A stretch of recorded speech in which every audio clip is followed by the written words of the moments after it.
मेरा audio video clear है क्या मेरा ऑडियो वीडियो क्लियर है? Welcome everyone, hello for this session, welcome for this session. फटाफट बता दीजिए, is my audio video clear और नॉट?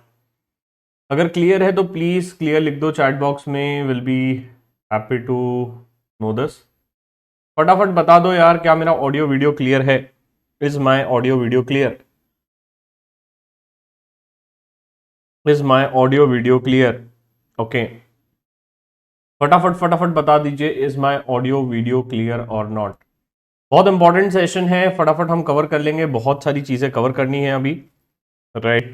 तो उसके पहले बस जान ले ऑडियो वीडियो क्लियर आ रहा है कि नहीं। Clear clear clear, all clear. अच्छा, कोई कह रहा है सर आप नेस्कैफे का ये कर रहे हैं, ब्रांड एम्बेसडर। नहीं नहीं, मैं ब्रांड एम्बेसडर नहीं हूं नेस्कैफे का। अरे इसके पहले मेरे को ये बताओ, कितने चैप्टर कंप्लीट हुए? ये पोल देख के बड़ा नाराज हो रहा हूं मैं। सिर्फ 45% लोगों ने ऑल द 9 चैप्टर्स कंप्लीट किए हैं। बताइए किसके कितना कितना बचा हुआ है पढ़ने का? क्या आपने पूरे 9 चैप्टर कंप्लीट किया? क्या आपने पूरे 9 चैप्टर कंप्लीट किया? I just got a Atmanirbhar book print out, kindly tell me how to effectively use it. बिल्कुल बताएंगे सर, अभी अभी सब कुछ बताएंगे। क्या आपने 9 चैप्टर कंप्लीट किया? कितने चैप्टर कंप्लीट हुए बताइए, फटाफट फटाफट बताइए। 2 बाकी है। युग, ऐसा क्यों कर रहे हो युग यार, गलत बात। अर्जुन के 7th और 9th बचा है। अच्छा, अनिकेत जी बहुत बढ़िया, अंजलि बहुत बढ़िया। अरे जिनका बचा हुआ है कोई टेंशन नहीं, फटाफट कंप्लीट कीजिए, रिवीजन लेक्चर डले हुए हैं सबके। Only 7 is pending. अच्छा अच्छा अच्छा, फटाफट कंप्लीट करो, 7 तो छोटा है। 4 5 6 बाकी है। अयो ऐसा ना करो भाई, फटाफट कंप्लीट करो, फटाफट कंप्लीट करो। मैं चाहता हूं कि आप अगले 6:30-7 बजे तक कंप्लीट कर लो पूरा। 6:30-7 बजे तक पूरा कंप्लीट कर लो, ये मैं चाहता हूं कि आप फटाफट कंप्लीट कर लो उसे, ठीक है। तो हम लोग अभी लेक्चर स्टार्ट करते हैं बगैर कोई टाइम वेस्ट किए हुए, राइट। मीनवाइल जिनको भी डाउट्स हैं प्लीज़ चैट बॉक्स को डाउट्स के लिए ही यूज़ करें, राइट। और जिनको कोई भी क्वेरीज है टेलीग्राम ग्रुप ज्वाइन कर लो, will be happy to solve all the queries out, ठीक है। जिन्होंने पोल पे वोट नहीं किया एक बार वोट कर लो, मुझे पता पड़ जाएगा क्या स्टैटिस्टिक्स चल रहा है, कितने लोग का पढ़ाई कैसे चल रहा है, एक आइडिया मिल जाएगा मुझे। ओके ओके ओके, ठीक है, जिसका जो भी बचा है कोई दिक्कत नहीं है। Now let's focus on case study and question practice. अभी फटाफट I will be covering lot of important questions, lot of important case studies which are there, right. But before I move to that एक सबसे थोड़ा सा important चीज, मुझे नहीं पता बट मुझे एक चीज आई है कि काफी सारे स्टूडेंट्स है कि आत्मनिर्भर बुक को कैसे पढ़ना है। 2 मिनट में बता देता हूं, then I will move to solving the important question. सबसे पहले हम लोग क्वेश्चन सॉल्व करेंगे May 22 एग्जामिनेशन का, रीसेंट एग्जाम के क्वेश्चन से हम स्टार्ट करेंगे, तो थोड़ा सा फोकस कर लो, राइट। आत्मनिर्भर बुक का जिन्होंने प्रिंट आउट लिया है, देखो सबसे पहले आपको टॉपिक वाइज यहाँ पे मिल जाएगी कौन सी केस स्टडी क्या टॉपिक है, केस स्टडी का रेफरेंस और पेज नंबर मिल जाएगा। इसके थ्रू आपको इंपॉर्टेंट चीजें यहाँ पे मार्क करनी है। कुछ इंपॉर्टेंट टॉपिक लग रहा है तो यहाँ पे आप लिखते जाइए parallelly, so that you will be able to find it out whenever you are giving an exam, ठीक है। तो वो चीज आपको आसान हो जाएगी। इसके बाद आपको एक और ये मिलेगा पेज नंबर का रेफरेंस, जहां पे हर एक केस स्टडी के बाद क्वेरी शीट लगाई गई है। क्वेरी शीट से आपको अगर कुछ भी चीजें समझ में नहीं आ रही है, चुपचाप से क्वेरी शीट खोलो, देखो भैया चीजें कहां पे है, आपका काम आसान हो जाएगा, राइट। तो क्वेरी शीट इस पर्सपेक्टिव से लगाई गई है ना। तो ये चीज आपको फटाफट यूज करनी है, बाकी कुछ उसमें कोई रॉकेट साइंस नहीं है, हर एक चीज यहाँ पे कवर की गई है। अब सबसे पहले नवंबर 22 का मॉक टेस्ट पेपर का ओवरव्यू दे देता हूं। नवंबर 22 का मॉक टेस्ट पेपर जो दिया गया था, yes I will speak, try to speak more in English. तो जो भी नवंबर 22 का मॉक टेस्ट पेपर था, if you see this most of the case studies and the questions are repeated, most of the questions and case studies were repeated if you see the November 22 mock test paper। मैंने cross linking कर दी है कौन से case study से कहां से repeated था, तो सिर्फ आपको केस स्टडी नंबर 2 देखना है, बाकी all the questions of October 22 mock test paper जो आए थे फालतू है। फालतू मतलब रिपीटेड है तो कोई सेंस नहीं बनता, doesn't make a sense. I have also given a cross reference, ठीक है। नाउ इसमें जो भी केस स्टडी था, 2 क्वेश्चंस था, राइट। इस पे मैं 2 चीजें बताना चाहता हूं।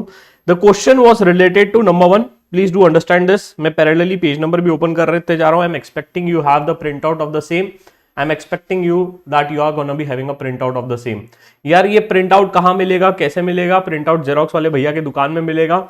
अब इसको फाइल कहाँ मिलेगी? फ्री रिसोर्सेस में जाओ, अच्छे से वहां पे डली हुई है। फिर भी दिक्कत हो रही है, मैं अभी टेलीग्राम ग्रुप में डाल दूंगा after this session, nothing to worry as such. अब यहाँ पे जो क्वेश्चन था, question was related to type of risk, page number, if you can come to page number 571, it is directly related to type of risk. Type of risk पे बहुत सारे questions आ सकते हैं, इसलिए अभी हम प्रैक्टिस करेंगे टाइप ऑफ रिस्क। पहला सवाल फास्टेस्ट फिंगर फर्स्ट का देखते हैं, सबसे पहले कौन आंसर कर सकता है। Can you tell me what all pages, और कौन कौन से चैप्टर में या कौन कौन से पेजेस में टाइप ऑफ रिस्क दिया हुआ है, बताइए। देखते हैं सबसे पहले कौन आंसर कर सकता है। कौन कौन से पेजेस में या कौन कौन से चैप्टर्स में टाइप ऑफ रिस्क के बारे में लिखा गया है, देखते हैं कौन कौन बता सकता है। फटाफट फटाफट चैट बॉक्स पे लिखिए कौन कौन से चैप्टर में, कौन कौन से पेजेस में टाइप ऑफ रिस्क के बारे में लिखा हुआ है, मैं देखना चाहता हूं आपने कितना पढ़ाई किया आज। देखें, आज आपकी अग्नि परीक्षा है। चैप्टर नंबर 1, पेज नंबर बताइए सर। चैप्टर नंबर 1 में तो बहुत सारी जगह है, but yes chapter number 1 perfect. और कौन से चैप्टर में? Chapter number 9 perfect. और बताइए।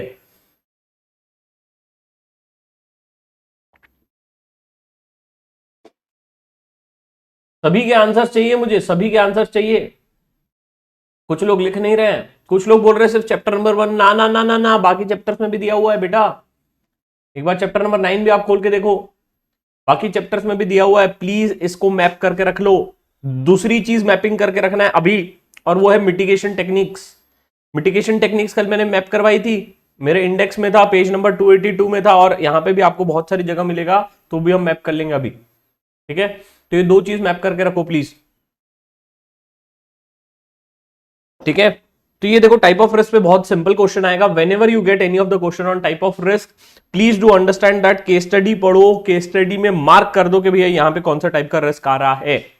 ठीक है, कोशिश ये करो कि कुछ वर्डिंग्स कॉमन फाइंड आउट हो जाए, अगर वो हो गई तो वेल एंड गुड, उससे अच्छी चीज कुछ नहीं होगी। राइट, उससे अच्छी चीज कुछ नहीं होगी। That is something which you are supposed to keep in mind. अब इसके अलावा नेक्स्ट चीज जो यहां पे दी गई थी, rate the above identified risk and potential of this risk to cause the damage to a business. यहां पे क्या बोल रहा है? Rate the above identified risk. If you see this, अगर आप यहां पे रेटिंग पे देखोगे क्या बोल रहा है रेटिंग, इन्होंने किस तरीके से रेटिंग की है। लेट्स सी इन्होंने किस तरीके से रेटिंग की है, आंसर किस तरीके से लिखे हैं, एक बार देखा जाए। देखो, सबसे पहले इन्होंने लिखा है टाइप ऑफ रिस्क पे। राइट, अब ये सेंटेंस जनरली हम लोग भूल जाते हैं, अगर टाइप ऑफ रिस्क पे क्वेश्चन आता है ना, हम लोग ये नहीं लिखते। Any business that operates in a today's uncertain scenario is faced with a multiple of risk associated with a running business. Only difference in a risk factors may vary from sector to sector. Having said this, in the risk that world resolves to. अब ये जो sentence है, I want every one of you to please write it down whenever you are writing for any of the type of risk question. बुद्धि ना लगाए, ये sentence लिख देना, ये आपको एक सेफ गेम की तरह काम करेगा, पहली चीज। दूसरी चीज, जब भी आप टाइप ऑफ रिस्क लिख रहे हैं, सबसे पहले थोड़ा सा डेफिनेशन लिखिए, फिर उसके बाद केस स्टडी से रिलेट कीजिए। टाइप ऑफ रिस्क लिखो, डेफिनेशन लिखो, फिर उसके बाद रिलेट टू केस स्टडी, ये तीन चीज रहेगी। तो ये शुरू का फॉर्मेट कॉपी कर लेना, ये कहीं ना कहीं आपको हेल्प आउट कर देगा। ठीक है, नेक्स्ट इसके बाद इन्होंने क्या किया है, रेट किया है रिस्क को, तो उसके बेसिस पे यहाँ पे आपने ये जो आप रेटिंग देख रहे हो, ये चैप्टर नंबर 2 वाली कहीं ना कहीं आपको मिलेगी। जो चैप्टर नंबर 2 है ना, चैप्टर नंबर 2 वाली मैंने कल बताया था, बहुत अच्छे से समझाया था, लाइक्लीहुड और कॉन्सिक्वेंस वाले चैप्टर नंबर 2 से आपका ये लोग ने रिलेट किया गया है। ठीक है, तो ये चीज भी आपको ध्यान में रखना है, चैप्टर नंबर 2 वाली है। अब वापस आ जाता हूं मैं क्वेश्चन पे, तीसरा क्वेश्चन भी देख लेते हैं। तीसरा क्वेश्चन जो है थोड़ा सा इंटरेस्टिंग है। तीसरा क्वेश्चन क्या बोलता है, action plan to treat the risk including, है ना। अब देखो यहां पे बहुत बार जो होगा, आपको कहीं ना कहीं इंडस्ट्री बेस भी देखना पड़ेगा जब भी आप टाइप ऑफ रिस्क देख रहे हो तो। राइट, तो बहुत बार please do read and understand that कि कौन सी इंडस्ट्री और कौन सी इंडस्ट्री में क्या रिस्क हो सकता है। अब यहां पे देखो क्या बोलता है, action plan to treat the risk including monitoring mechanism. अब कहीं ना कहीं कुछ चीजें यहां पे मॉड्यूल में नहीं मिल सकती। अगर इस टाइप का क्वेश्चन आया तो कहीं ना कहीं I want you to note down और जस्ट रिव्यू दिस और रीड दिस ऊपर से, एक बार ऊपर से इसको देख लो, क्योंकि इन्होंने अगर आप ध्यान से देखो तो एक्शन प्लान इन्होंने पहले लिखा है, थोड़ा सा एक्शन प्लान के बारे में बताया, फिर उसके बाद उन्होंने हर एक टाइप ऑफ रिस्क में थोड़ा लिखने का कोशिश किया है ना, हर एक टाइप ऑफ रिस्क में थोड़ा लिखने का कोशिश किया है, ये चीज उन्होंने बताई है यहाँ पे। बाकी कोई चीज नहीं है, बाकी पेपर पूरा सिंपल था, ये जो मॉक टेस्ट पेपर है बाकी पूरा रिपीटेड था, सिर्फ ये क्वेश्चन हमें देखना था, that is something which I have covered. Now sir question comes is कि सर मेरे को एक सवाल आ रहा है सर, मैं बोलो पूछ लो सर, मेरे को एक चीज बताओ कि केस स्टडी और क्वेश्चंस कैसे सॉल्व करूं। मैं बोलो बहुत सिंपल है, पेपर है 100 मार्क का, 4 केस स्टडी सॉल्व करना है, कोई भी केस स्टडी सॉल्व कर सकते हैं। अब सबसे पहला during a reading time you need to select one of the case study which you are gonna be solving. Generally I will recommend start with case study 4 और केस स्टडी 5। 4 या 5 में से एक केस स्टडी जस्ट देख लेना और उसमें से डिसाइड कर लेना कौन सी सॉल्व करना है, राइट। तो जनरली एक केस स्टडी आपको इजी वाली मिल जाएगी जहां पे ज्यादा डायरेक्ट क्वेश्चंस होंगे and where you will be easily able to map the answers out, ठीक है। उसके बाद आप सबसे पहले ये देखो, जब भी आप क्वेश्चन पढ़ रहे हो ना, say for example if you are reading MCQ, तो एमसीक्यू में देखो सबसे पहले कि क्या वो डायरेक्ट एमसीक्यू है या वो इनडायरेक्ट एमसीक्यू है या वो केस स्टडी बेस्ड है। अगर डायरेक्ट एमसीक्यू है तो चुपचाप से बुक में ढूंढ के मार्क कर देना। अगर इनडायरेक्ट है तो right you need to apply your brain. If it is case study related you need to find out the things in a case study. अभी हम सब कुछ सॉल्व करने वाले हैं during this 1.5 hour of the session, but I want your 100% attention, ठीक है। अब यहां पे आपने ये क्वेश्चन देख लिया। अब मैं चाहता हूं कि आप जब केस स्टडी भी सॉल्व कर रहे हो, तो सबसे पहले पूरा टास्क होगा, first task is to read question. सबसे पहला काम होगा आपका कि क्वेश्चन पढ़ना है। क्वेश्चन पढ़ने के बाद ही आप केस स्टडी रीड करेंगे, बिकॉज क्वेश्चन बहुत बार डायरेक्ट क्वेश्चन है। Even if you read the May 22 का, अभी मैं पेपर सॉल्व करवाता हूं आपसे, अभी आप मिलके मे 22 का पेपर सॉल्व करेंगे और देखना बहुत सारे डायरेक्ट क्वेश्चन थे, बट को दिक्कत थी, क्वेश्चन बहुत इनडायरेक्ट वे में पूछे गए थे, आंसर पूरा मटेरियल से था। चलो अब सबसे पहले आप मे 22 के पेपर पे आ जाते हैं। मे 22 के पेपर पे आ जाते हैं मेरे दोस्तों। क्या आप सभी के पास मे 22 का पेपर है?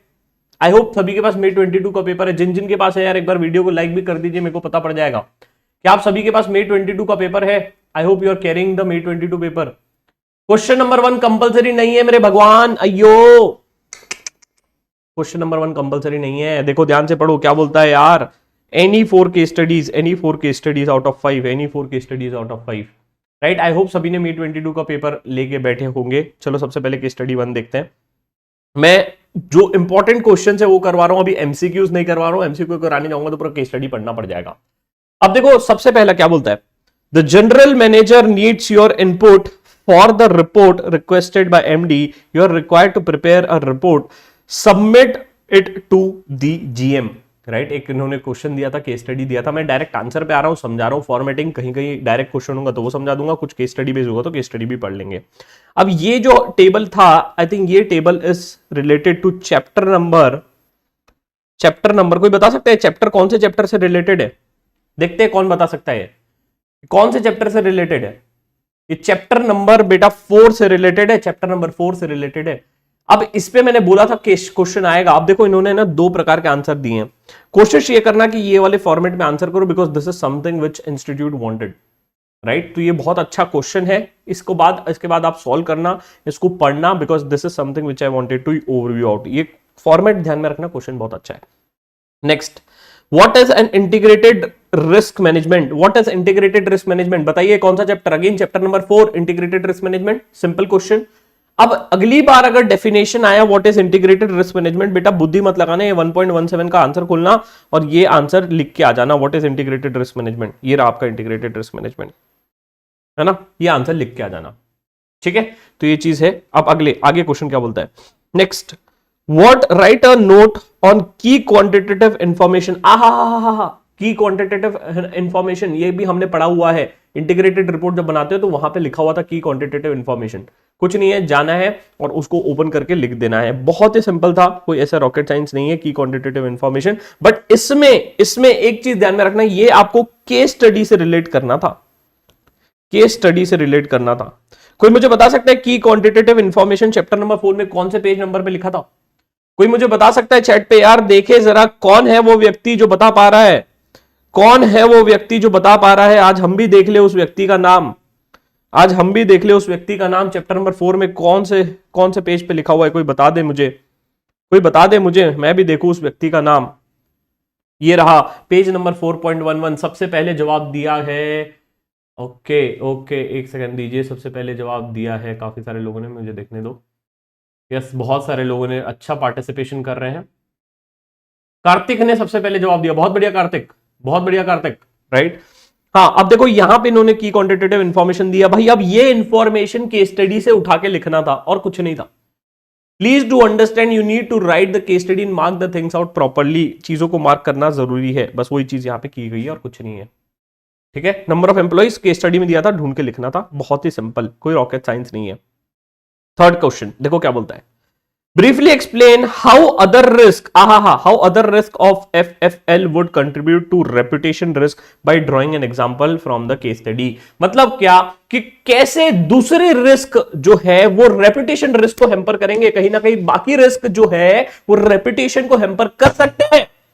तो कौन से ऐसे रिस्क हैं जो रेपुटेशन रिस्क को हैम्पर करेंगे, वो चीज के बारे में यहां पे कहा गया है। तो वो चीज के बारे में यहां पे 3-4 रिस्क बोले गए हैं, एक है कंप्लायंस रिस्क, गवर्नेंस रिस्क और कॉन्ट्रेक्चुअल रिस्क।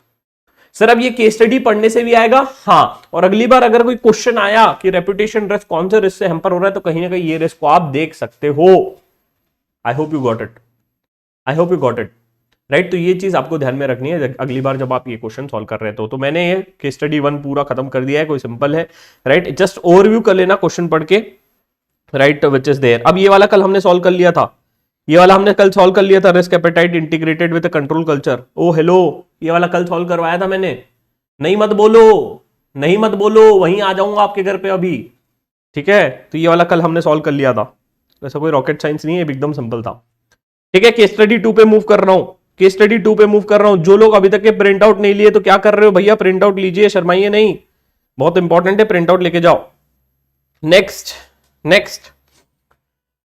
मैं अभी सबसे रिक्वेस्ट कर रहा हूं, आईपीसीसी का जो ये वाला चैप्टर है, चैप्टर नंबर 8, इस टाइप के क्वेश्चन प्लीज सॉल्व करके जाओ। ये एडवर्स वेरिएंस वाले बहुत ज्यादा क्वेश्चन पूछ रहे हैं, हर अल्टरनेट अटेम्प्ट्स में एडवर्स मूवमेंट वाला क्वेश्चन आ रहा है, आपके अटेम्प्ट में भी आ सकते हैं, राइट, आपके अटेम्प्ट में भी आ सकता है। तो प्लीज ये एडवर्स मूवमेंट वाला क्वेश्चन देख के जाओ, यहां पे कौन कौन से वेरिएबल को एडवर्स मूवमेंट की तरह करा जाता है, प्लस इस क्वेश्चन में थोड़ा सा टाइम लगता है, तो प्लीज डू अंडरस्टैंड दैट, थोड़ा सा स्पीड से करेंगे बट गलती नहीं करेंगे, ठीक है। इसको बट एक और चीज ध्यान में रखना, टेबल फॉर्मेट में बनाओगे तो बहुत अच्छे से बनेगा और जल्दी बन जाएगा, ठीक है। तो अभी हम जब आंसर में जाएंगे तो देख लो, टेबल फॉर्मेट में बनाओ, बहुत जल्दी बन जाता है। टेबल फॉर्मेट में ही बनाना, बुद्धि मत लगाना, टेबल फॉर्मेट में बनाना है, पहले ही बता रहा हूं, ठीक है। एडवर्स मूवमेंट कैसे चेंज होगा, चीजें कैसे खराब कर सकते हो, वो चीज सोचना है बस आपको, है ना। नेक्स्ट, ये समझाने जैसा नहीं है, किए हुए हो आपने, आईपीसीसी का मैंने वीडियो डाला है, उससे देख लेना, बट हाँ बताना जरूरी था। Next, explain the risk you foresee and suggest the remedial measures towards the same in the proposal to manufacture. अब देखो, ये जो है ना, ये आपको जनरल आंसर दिया गया है कि कौन कौन से प्रॉब्लम्स फेस होगी अगर आप बिजनेस स्टार्ट करोगे। तो ये कहीं मटेरियल में नहीं मिलेगा, बट आगे के लिए मार्क करके रख लो या यहां पे लिख लो, नोट डाउन द प्रॉब्लम्स, लिख लो please, note down the problems that someone faces while doing a business. Note down the problems that someone faces while doing a business. 2.7, ये अगर कोई बिजनेस करते हो क्या क्या प्रॉब्लम्स आ सकती है, राइट। ये कहीं दूसरा क्वेश्चन भी इंस्टीट्यूट दे देगा इस अटेम्प्ट में, तो आपको लिखते आना चाहिए कि ये सब प्रॉब्लम्स हो सकती है, राइट। तो ये सब प्रॉब्लम्स हो सकती है, अगर आपने लिख लिया है तो भैया बता दो, डन, आगे बढ़े। आई होप मेरा स्पीड ठीक है यार, अगर चाहिए तो मैं तेज करता हूं, और क्योंकि बहुत सारे क्वेश्चन कवर करना है आज। 80+ आर या पार, इस बार तो हम लोग लेके आएंगे, क्या लेके आएंगे, 80+, ठीक है। पूरा पेपर कंप्लीट करना, स्पीड पहले क्वेश्चन से रखना, पहले बता रहा हूं। आगे बढ़े, राइट। अब May 22 के क्वेश्चन रिपीट हो सकते हैं, बिल्कुल हो सकते हैं भाई। नेक्स्ट देखो क्या बोलता है, what would be the explanation of Mister Raj to MD on various concepts that he would requested. तो यहां पे इन्होंने ना बहुत सारे टॉपिक्स मांगे थे। अब देखो, मैं कल बता रहा था आपको कि छोटे छोटे पॉइंट्स है ना, इस तरीके के पूछ सकता है। जैसे इन्होंने पूछा कि भाई क्या है, जैसे इन्होंने पूछा कि रिस्क परसेप्शन क्या है, रिस्क परसेप्शन कहां पे आपको ढूंढते आना चाहिए, है ना, आपको ढूंढते आना चाहिए। कॉग्निटिव फिलॉसफी कहां पे ढूंढते आना चाहिए। अब ये मैंने क्वेरी शीट में बहुत अच्छे से इसको मैप किया हुआ है कि कौन सी चीज कहां पे है, कौन सी चीज कहां पे है। अब जैसे जिसको नहीं मिल रहा है, मैं एक बार बता देता हूं क्वेरी शीट में कैसे ढूंढना है, बिकॉज बहुत बार ये स्टूडेंट्स आप ढूंढ नहीं पा रहे हो। जैसे मैंने 2.8 का बताया था, है ना, देखो 2.8 कॉग्निटिव फिलॉसफी फुल बैच के नोट्स पेज नंबर 50 में था, राइट। रिस्क परसेप्शन यहां पे था, मैग्नीट्यूड ऑफ रिस्क यहां पे था, इमोशनल इंटेलिजेंस यहां पे था, और कुछ नहीं है, ठीक है। तो ये सब चीजें मैंने मैप कर दी थी कि कौन सी चीज कहां पे है, कौन सी चीज कहां पे है। तो प्लीज इसको ओवरव्यू कर लो, because that is something which might help you out whenever you are reading this out. और अगर इस टाइप का क्वेश्चन फिर से आया तो हम ये गलती नहीं कर सकते, ठीक है। तो मैंने मैपिंग करवा दिया है जो इंपॉर्टेंट वाले थे, ठीक है। 2.8 भी हो गया। केस स्टडी 3 पे जा रहा हूं। केस स्टडी 3 ये तो हमने कल ही कर लिया था, बहुत सिंपल। क्या स्टेप्स है बताओ, इसका आंसर बताओ, देखते हैं कौन सबसे पहले जवाब दे सकता है। 3.5 का आंसर बताओ, 3.5 का आंसर बताइए, 3.5 का आंसर बताइए। ए बी सी डी कौन सा ऑप्शन है? देखिए सबसे पहले फास्टेस्ट फिंगर फर्स्ट, कौन है वो व्यक्ति जो सबसे सही आंसर दे पा रहा है? कौन है वो व्यक्ति जो सबसे सही आंसर दे पा रहा है? कल बहुत टाइम दिया था इस पे हमने। जल्दी बताइए, जल्दी बताइए, जल्दी बताइए, मैं वेट कर रहा हूं। आंसर देने के बाद वीडियो को लाइक भी प्रेस कर देना ताकि अपने दोस्तों तक पहुंच जाए ये वीडियोस। अयो, दो आंसर कैसे आ सकते हैं भाई? कल बहुत डिटेल में समझाया है। अरे रे, ए बी सी डी चारों ऑप्शन लिख दो आप लोग। आंसर बताइए, मैं वेट कर रहा हूं बाकी लोगों का। बेटा आंसर लिखो, आंसर लिखना है। आप आंसर नहीं लिख रहे हो चैट बॉक्स पे। जल्दी जल्दी जल्दी जल्दी बताओ, क्वेश्चन कवर करना है। देखिए कौन सही है। अरे कल तो बताया था, identify the risk, analyse the risk, evaluate the risk, treat the risk, monitor the risk. Simple answer था यार। क्यों ऐसा तंग कर रहे हो मुझे? क्यों ऐसा तंग करना चाहते हो मुझे आप? क्यों ऐसा आप तंग करना चाहते हो मुझे? आंसर है A, identify the risk, analyse the risk, evaluate the risk, treat the risk, है ना, देन आपका मॉनिटर द रिस्क। कल हमने किया था, बहुत दिक्कत है। आप पता नहीं कुछ लोगों ने, प्लीज इसको ध्यान से पढ़ो, प्रेशर में मत आओ, प्रेशर में मत आओ, ध्यान से पढ़ो, सॉल्व करो, ध्यान से पढ़ो, सॉल्व करो। ठीक है, आगे बढ़ते हैं। नेक्स्ट, ये भी कल हमने कर लिया था। 3.6 हमने किया था, इसको मैंने मैप करवाया था। आई थिंक 7.7 से मैप करवाया था इसको मैंने। पेज नंबर 7.7 आपका फुल बैच बोल रहा हूं, इसका आप आईसीआई मटेरियल में मैप करवाया था कि for successful implementation of effective functioning of enterprise risk management taking into account the current risk face bye XYZ। I think यही है, 7.7 वाला ही है। 3.6 नहीं, ये 7.7 वाला नहीं था, सॉरी, ये अपना ERM का था, सॉरी ERM चैप्टर का था ये। ERM से कल हमने कराया था, ERM ये वाला मैंने कल कर लिया था। 3.6 कल हो गया था अपना, ERM वाला था। नेक्स्ट, ये वाला भी कल हमने कर लिया था, ये 7.7 वाला, ये भी डन हो गया था अपना, राइट। ये भी कल हमने कर लिया था। क्वेश्चन मैंने बस बताया नहीं था कि ये May 22 का है, बट ये भी हमने कल कर लिया था। अब ये 3.8 सॉल्व करेंगे हम लोग। एक प्रैक्टिकल क्वेश्चन सॉल्व कर रहे हैं, थोड़ा सा अटेंशन चाहिए आप सभी का, थोड़ा सा अटेंशन चाहिए आप सभी का, थोड़ा सा अटेंशन चाहिए सभी का। देखो देखो क्या बोलता है, compute the net cash flow, net cash flow चाहिए, नेट कैश फ्लो है ना, from expansion activities taking into account the cash outflow and incremental cash inflow during the first 5 years of the project. Net cash flow निकालने बोल रहा है आपको। You are required to evaluate the expected net present value for the increment inflow, है ना, for the incremental inflow while computed the net cash flow for the project. इसके बाद state the maximum cash flow required for the expansion of a project upon summarising the cash flows at the end of each year, है ना। तो आपको बताना है कि कितना आपको मैक्सिमम कैश फ्लो लगेगा आपको प्रोजेक्ट को अगर एक्सपांड करना है तो, ठीक है। और यहां पे आपको पीवी वैल्यू दी है, प्रेजेंट वैल्यू। आई थिंक ये 9% के रेट पे डिस्काउंट किया गया है, तो ईयर 3, ईयर 4, ईयर 5 पे आपको दिया गया है। चाचा कैलकुलेटर ले जा लेना एग्जाम में, कैलकुलेटर डाल लो बैग में, भूल मत जाना, नहीं तो भूल जाते हो आप लोग, है ना। यस, अब आ जाते हैं क्वेश्चन पे। क्वेश्चन पे यहाँ पे एक डेटा दिया गया है, वो चीज के बेसिस पे हमको सॉल्व करना है। ये चीज थोड़ा सा ध्यान में रखना, क्वेश्चन को हमेशा ध्यान से पढ़िए, ठीक है। क्या बोलता है, a cash outflow for setting up a new production line was estimated as 150 crore, 80 crore and 20 crore in year 1, year 2 and year 3। मतलब क्या, आउटफ्लो ईयर 1 में 150, ईयर 2 में 80, ईयर 3 में 20 crore. The incremental cash flow and the probability of various scenarios are given below, ठीक है। Incremental cash flows and probability of various scenarios, तो कैसा क्या क्या पैसा आएगा उसको प्रोबेबिलिटी के बेसिस पे इन्होंने बांट दिया, ईयर 3, ईयर 4 एंड ईयर 5 पे। ईयर 3, ईयर 4 और ईयर 5 पे इन्होंने बांट दिया है, राइट। अब इसके बाद आपको निकालना है, ये सब चीजें आपको निकालना है कि भाई कितना, what would be the maximum cash flow required for expansion of a project, और इन्होंने पीवी फैक्टर दे दिया है। सिंपल है, आपको आउटफ्लो पता है, आपको इनफ्लो पता है, इनफ्लो का प्रोबेबिलिटी दिया है कि आप निकाल सकते हो, हाँ। बट यहां पे एक चीज उन्होंने थोड़ा सा मेरे को लग रहा है गलत किया है, तो वो चीज मैं आपको बताना चाहता हूं, देखो ध्यान से। यहां पे net cash flows from the expansion of a project, है ना, कितना जा रहा है आपका 150, 180 और 20 टोटल इन्होंने ऐड कर लिया है। अब टोटल डायरेक्टली ऐड कर लिया विदाउट पीवी, पता नहीं क्यों, बट ठीक है। अब इन्होंने बोला कि ये आपका cash outflow, sorry cash inflow आएगा, उसका प्रोबेबिलिटी दोनों को मल्टीप्लाई किया, इसको भी इन्होंने वही किया, मल्टीप्लाई किया। सिंपल तरीके से, कोई रॉकेट साइंस नहीं है, टेबल बना के आप भी कर लेना एग्जाम में। ये आ गया। फिर ईयर 3 का जो डिस्काउंटिंग फैक्टर था उससे उनको पीवी निकाल लिया, वैसे ईयर 4 का डिस्काउंटिंग फैक्टर से पीवी निकाल लिया, ईयर 5 के डिस्काउंटिंग फैक्टर से पीवी निकाल लिया। Present value of total cash inflow ये आ गया। क्वेश्चन में एक पार्ट था कि present value of total cash inflow कितना है, वो हमने निकाल लिया है। इसके आपको कुछ मार्क्स मिल जाएंगे, कोई दिक्कत नहीं है। नेक्स्ट नेक्स्ट नेक्स्ट नेक्स्ट इसके बाद आपको क्या बोल रहा है, maximum actual cash funding requirement है ना। अब यहां पे एक छोटी सी इन्होंने एक चीज की है कि भाई ये जो प्रेजेंट वैल्यू आपको थर्ड ईयर में आया था उसको आपको कंपेयर करना है जो आउटफ्लोज जा रहे हैं उसके साथ। तो ये एक क्वेश्चन जो था, बहुत लोग को ये चीज नहीं समझ में आ रही थी, और वो ये थी कि व्हाट क्वेश्चन कह रहा है, state the maximum cash flow required for expansion of a project. कितना मैक्सिमम कैश फ्लो लगेगा? कैश फ्लो उतना लगेगा जब तक कि मैं पैसा लगा रहा हूं, और जब से पैसा आने लग गया ना तो वो आपका नहीं कंसिडर होगा। बस वही चीज आपको ध्यान में रखनी है। तो ये चीज इन्होंने यहां पे कही है कि भाई देखो, ईयर 1 में हमने पैसा लगाया, कुछ इन्फ्लो नहीं आया, ईयर 2 में पैसा लगाया, कुछ इन्फ्लो नहीं आया, बट ईयर 3 में जब पैसा लगाया तो हमको इन्फ्लो आना चालू हो गया। ईयर 3 में जब पैसा लगाया तो इन्फ्लो आना चालू हो गया, उसको उन्होंने नेट कर दिया।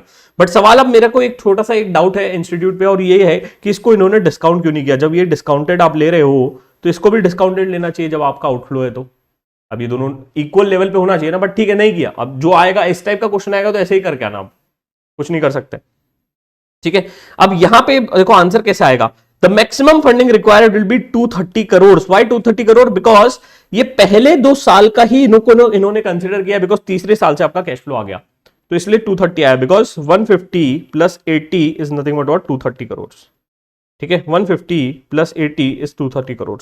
तो उस प्रकार से इन्होंने इसको निकाला है। बस वही चीज यहां पे बोली गई है, 230 crore at the end of a second year since the cash inflow, एक सेकंड में मिटा देता हूं, since the cash inflow from the third year which is higher than the cash outflow. Right, तो वही चीज उन्होंने बोली गई है और बाकी कुछ नहीं है, नो रॉकेट साइंस। ठीक है, तो ये चीज आपको ध्यान में रखना है, कोई दिक्कत नहीं है, एकदम सिंपल है, आईपीसीसी का कॉन्सेप्ट है, कोई रॉकेट साइंस नहीं है। आई होप आप सभी मेरे साथ हैं, आई होप सभी मेरे साथ हैं, यहां तक की चीजें आपको समझ में आ रही है। राइट सर, आउटफ्लो टोटल भी गलत है। हाँ पता है, बहुत सारी चीजें गलत की है इन्होंने, अब क्या कर सकते हैं बताओ? कुछ नहीं कर सकते, कुछ नहीं कर सकते भाई, कुछ नहीं कर सकते। राइट, कुछ नहीं कर सकते, कुछ नहीं कर सकते। इसका टोटल होना चाहिए 250, इसका होना चाहिए 250। पता नहीं अब क्या, अरे क्या करते हैं पता नहीं यार, बट ठीक है ना। क्वेश्चन में बहुत सारी गलतियां हैं, बट थोड़ा सा इसको ध्यान से करना, अगर इस टाइप का क्वेश्चन आया तो क्वेश्चन समझाना जरूरी था।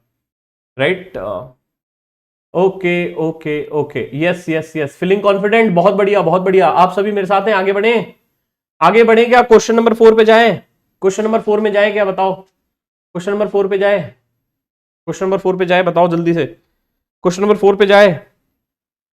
क्वेश्चन नंबर 4 में जाने से पहले आप बताओ, इसका आंसर बता दो, क्वेश्चन नंबर 4 का आंसर बता दो, क्वेश्चन नंबर 4 का आंसर बता दीजिए। 4.1 का देखते हैं कौन आंसर दे सकता है, fastest finger first, fastest finger first. Question number 4 का 4.1 का आंसर बताइए। Adverse publicity regarding entities practice, बहुत आसान है। Adverse publicity, adverse publicity, adverse publicity बहुत आसान है, बताइए। एडवर्स पब्लिसिटी हो रहा है, क्या होगा आंसर इसका बताओ? मैं वेट कर रहा हूं, मैं वेट कर रहा हूं। ऑप्शन नंबर डी है, कोई पूछ रहा है? ऑप्शन नंबर डी बेटा है governance risk, option number D है गवर्नेंस रिस्क।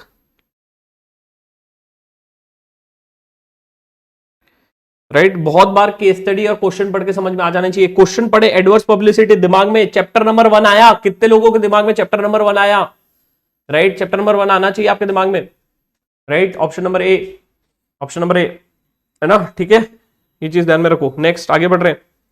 सेकेंड, ये वाला देखो, इसका मेरे को आंसर बताओ। 4.2, 4.2 जल्दी बताओ, 4.2, 4.2 बताओ, 4.2, 4.2, 4.2 का आंसर बताइए, देखते हैं सबसे पहले कौन आंसर दे सकता है।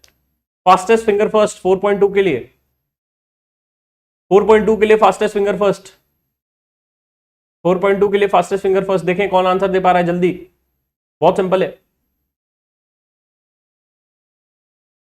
4.2 का आंसर, 4.2 का आंसर बताओ, अरे बताओ, ए बी सी डी क्या ऑप्शन है, आंसर लिखो। Reduce, avoid, share, accept, reduce, avoid, share, accept. अब मैं रिक्वेस्ट करूंगा सभी से, पेज नंबर 2.21 ओपन कर लो, 2.21 ओपन करो, 2.21 ओपन करो। अरे खोला क्या? अरे खोल भी लो फटाफट, 2.1 पेज नंबर खोलो फटाफट। 2.21 चेक करके खत्म करते हैं इसको। कहाँ गया, आजा भाई। सट सट सट सट सट 2.21 देखो क्या बोलता है, क्या बोलता है देखो। एग्जिस्टिंग है ना, exiting the activities which are given rise to business risk. ठीक है, एक सेकंड रुक जाओ।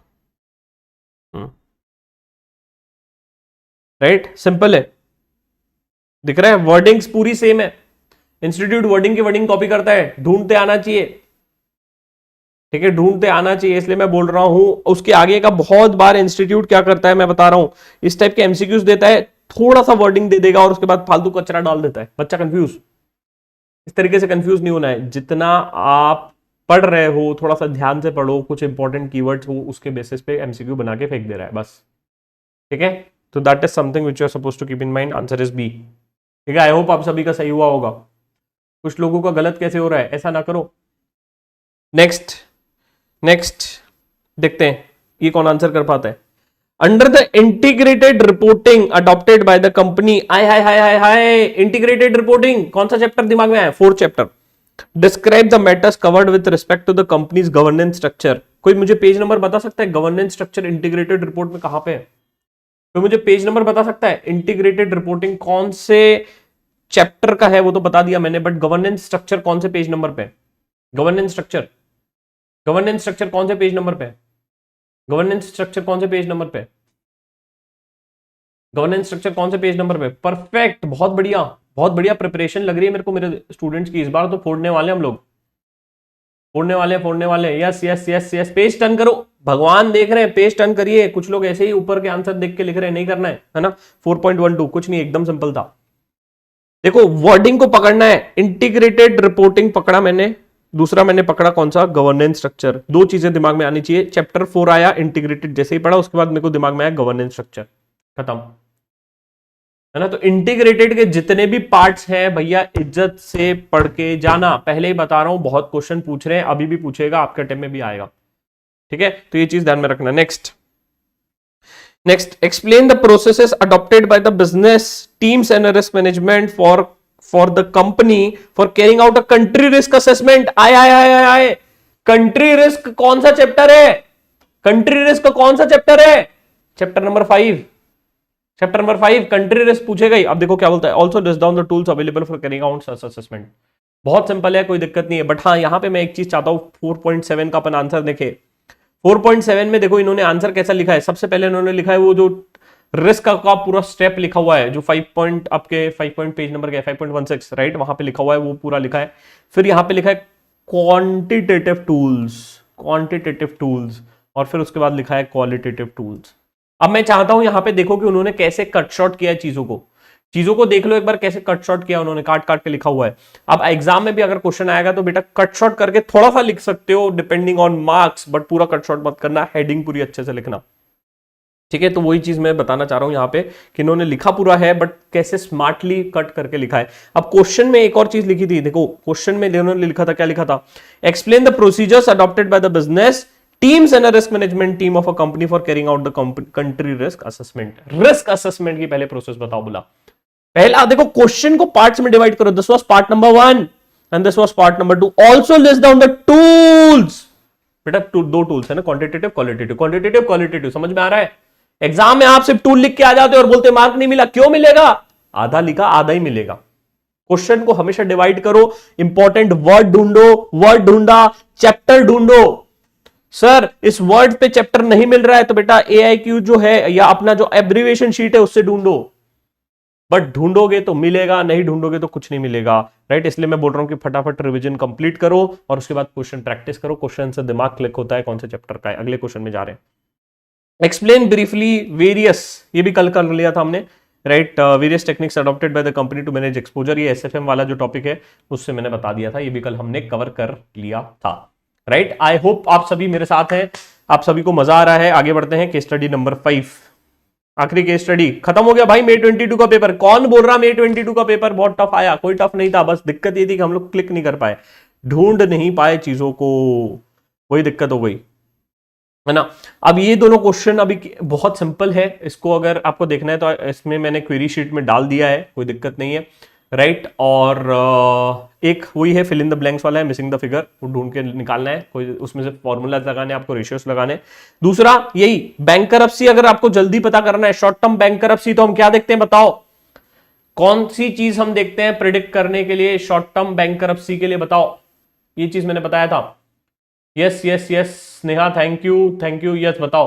शॉर्ट टर्म बैंकरप्सी देखने के लिए हम क्या चीज देखते हैं, बताओ। कौन सा स्कोर देखते हैं, कौन सा स्कोर देखते हैं।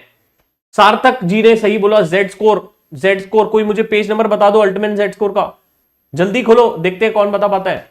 युग ने सही बोला एकदम, ultimate Z score, ultimate Z score, बिल्कुल बिल्कुल ultimate Z score. Page number बता दो, मजा आ जाएगा, देख ले। पता है क्या, page number, page number, page number, page number open करो, टर्न करो, उसके आसपास की चीजें भी, कॉन्सेप्ट भी देख लो एक बार। Ultimate Z score, yes. अब अल्टीमेट जेड स्कोर का जब भी क्वेश्चन आता है, बच्चे गलती कहां करते हैं मैं बताऊं। बच्चे गलती ये करते हैं, सबसे पहला फॉर्मूला नहीं लिखते, पूरा फॉर्मूला नहीं लिखते, पहली चीज। राइट, 100% फॉर्मूला, 100% फॉर्मूला लिख रहे हैं और डिफाइन करना है, x1 क्या था, x2 क्या था, x3 क्या था, x4 क्या था और x5 क्या था, पूरा डिफाइन करोगे। नहीं डिफाइन करोगे तो बेटा मार्क्स कट जाएगा, नहीं डिफाइन करोगे तो मार्क्स कट जाएंगे, नहीं डिफाइन करोगे तो मार्क्स कट जाएंगे। तो ये चीज आपको ध्यान में रखना है। देखो इन्होंने भी डिफाइन किया गया है भैया, समझ लो। मार्क्स इसलिए कट जाते हैं आपके, सर 5 मार्क का क्वेश्चन था सर, सिर्फ 3 ही दिया, आंसर मैच हुआ। क्यों नहीं दिया, 2 मार्क के लिए आपने लिखा नहीं, इसलिए। समझ रहे हो, तो ये चीज आप गलती कर बैठ रहे हो, बस और कुछ नहीं है। Last question, last question. As describe by Robin, what would be your suggestions for reinforcing a risk culture, chapter number 4 in Style Limited. The Robin wants you to prepare a note on the role of board and senior management in promoting the sound risk culture। है आप sound risk culture को किस तरीके से promote कर सकते हैं, full batch notes में भी दिया है, बट ये क्वेश्चन को मैं चाहता हूं आप नोट डाउन करके रख लो। कल जाके अगर कुछ इसके रिगार्डिंग आया, साउंड रिस्क कल्चर कैसे बना सकते हैं, तो ये पता होना चाहिए। और इसको चाहिए तो पैरेलली भी आप हमारे इसमें इंडेक्स में मैप कर लो, फटाफट फटाफट फटाफट फटाफट। अगर होगा तो बढ़िया, नहीं होगा तो आप लिख लो साउंड रिस्क कल्चर के बारे में, यहाँ पे आप लिख लो, है ना, यहाँ पे आप लिख लो इसमें, है ना। देखो रीइंफोर्सिंग रिस्क कल्चर मैंने लिखा हुआ है, हमने काम किया हुआ है, यहाँ पे आप लिख लो साउंड रिस्क कल्चर।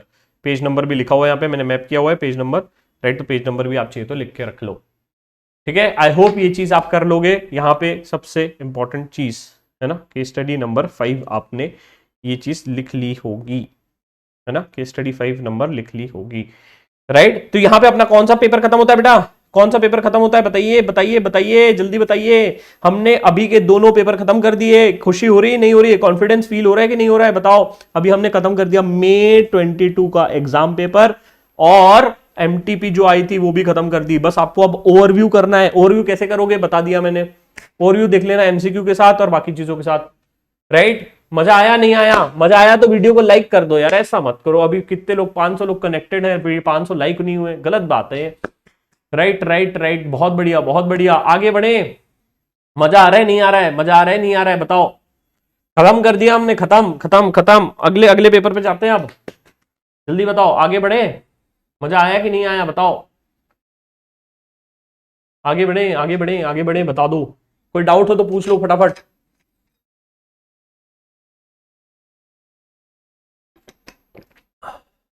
कोई डाउट हो तो पूछ लो।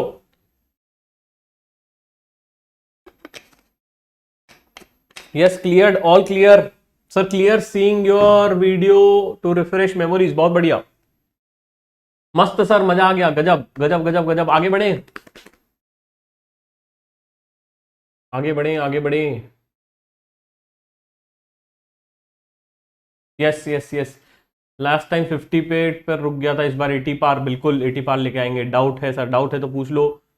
फॉरेक्स के प्रैक्टिकल क्वेश्चंस आएंगे क्या, बहुत रेयर चांसेस है, ठीक है। चलो आगे बढ़ते हैं, आगे बढ़ते हैं, आगे बढ़ते हैं। अब इंपॉर्टेंट क्वेश्चन से, इंपॉर्टेंट क्वेश्चन से बढ़ते हैं थोड़ा थोड़ा। अब आगे से आ जाओ, अब शुरू से चालू करते हैं, थोड़ा सा शुरू से चालू करते हैं।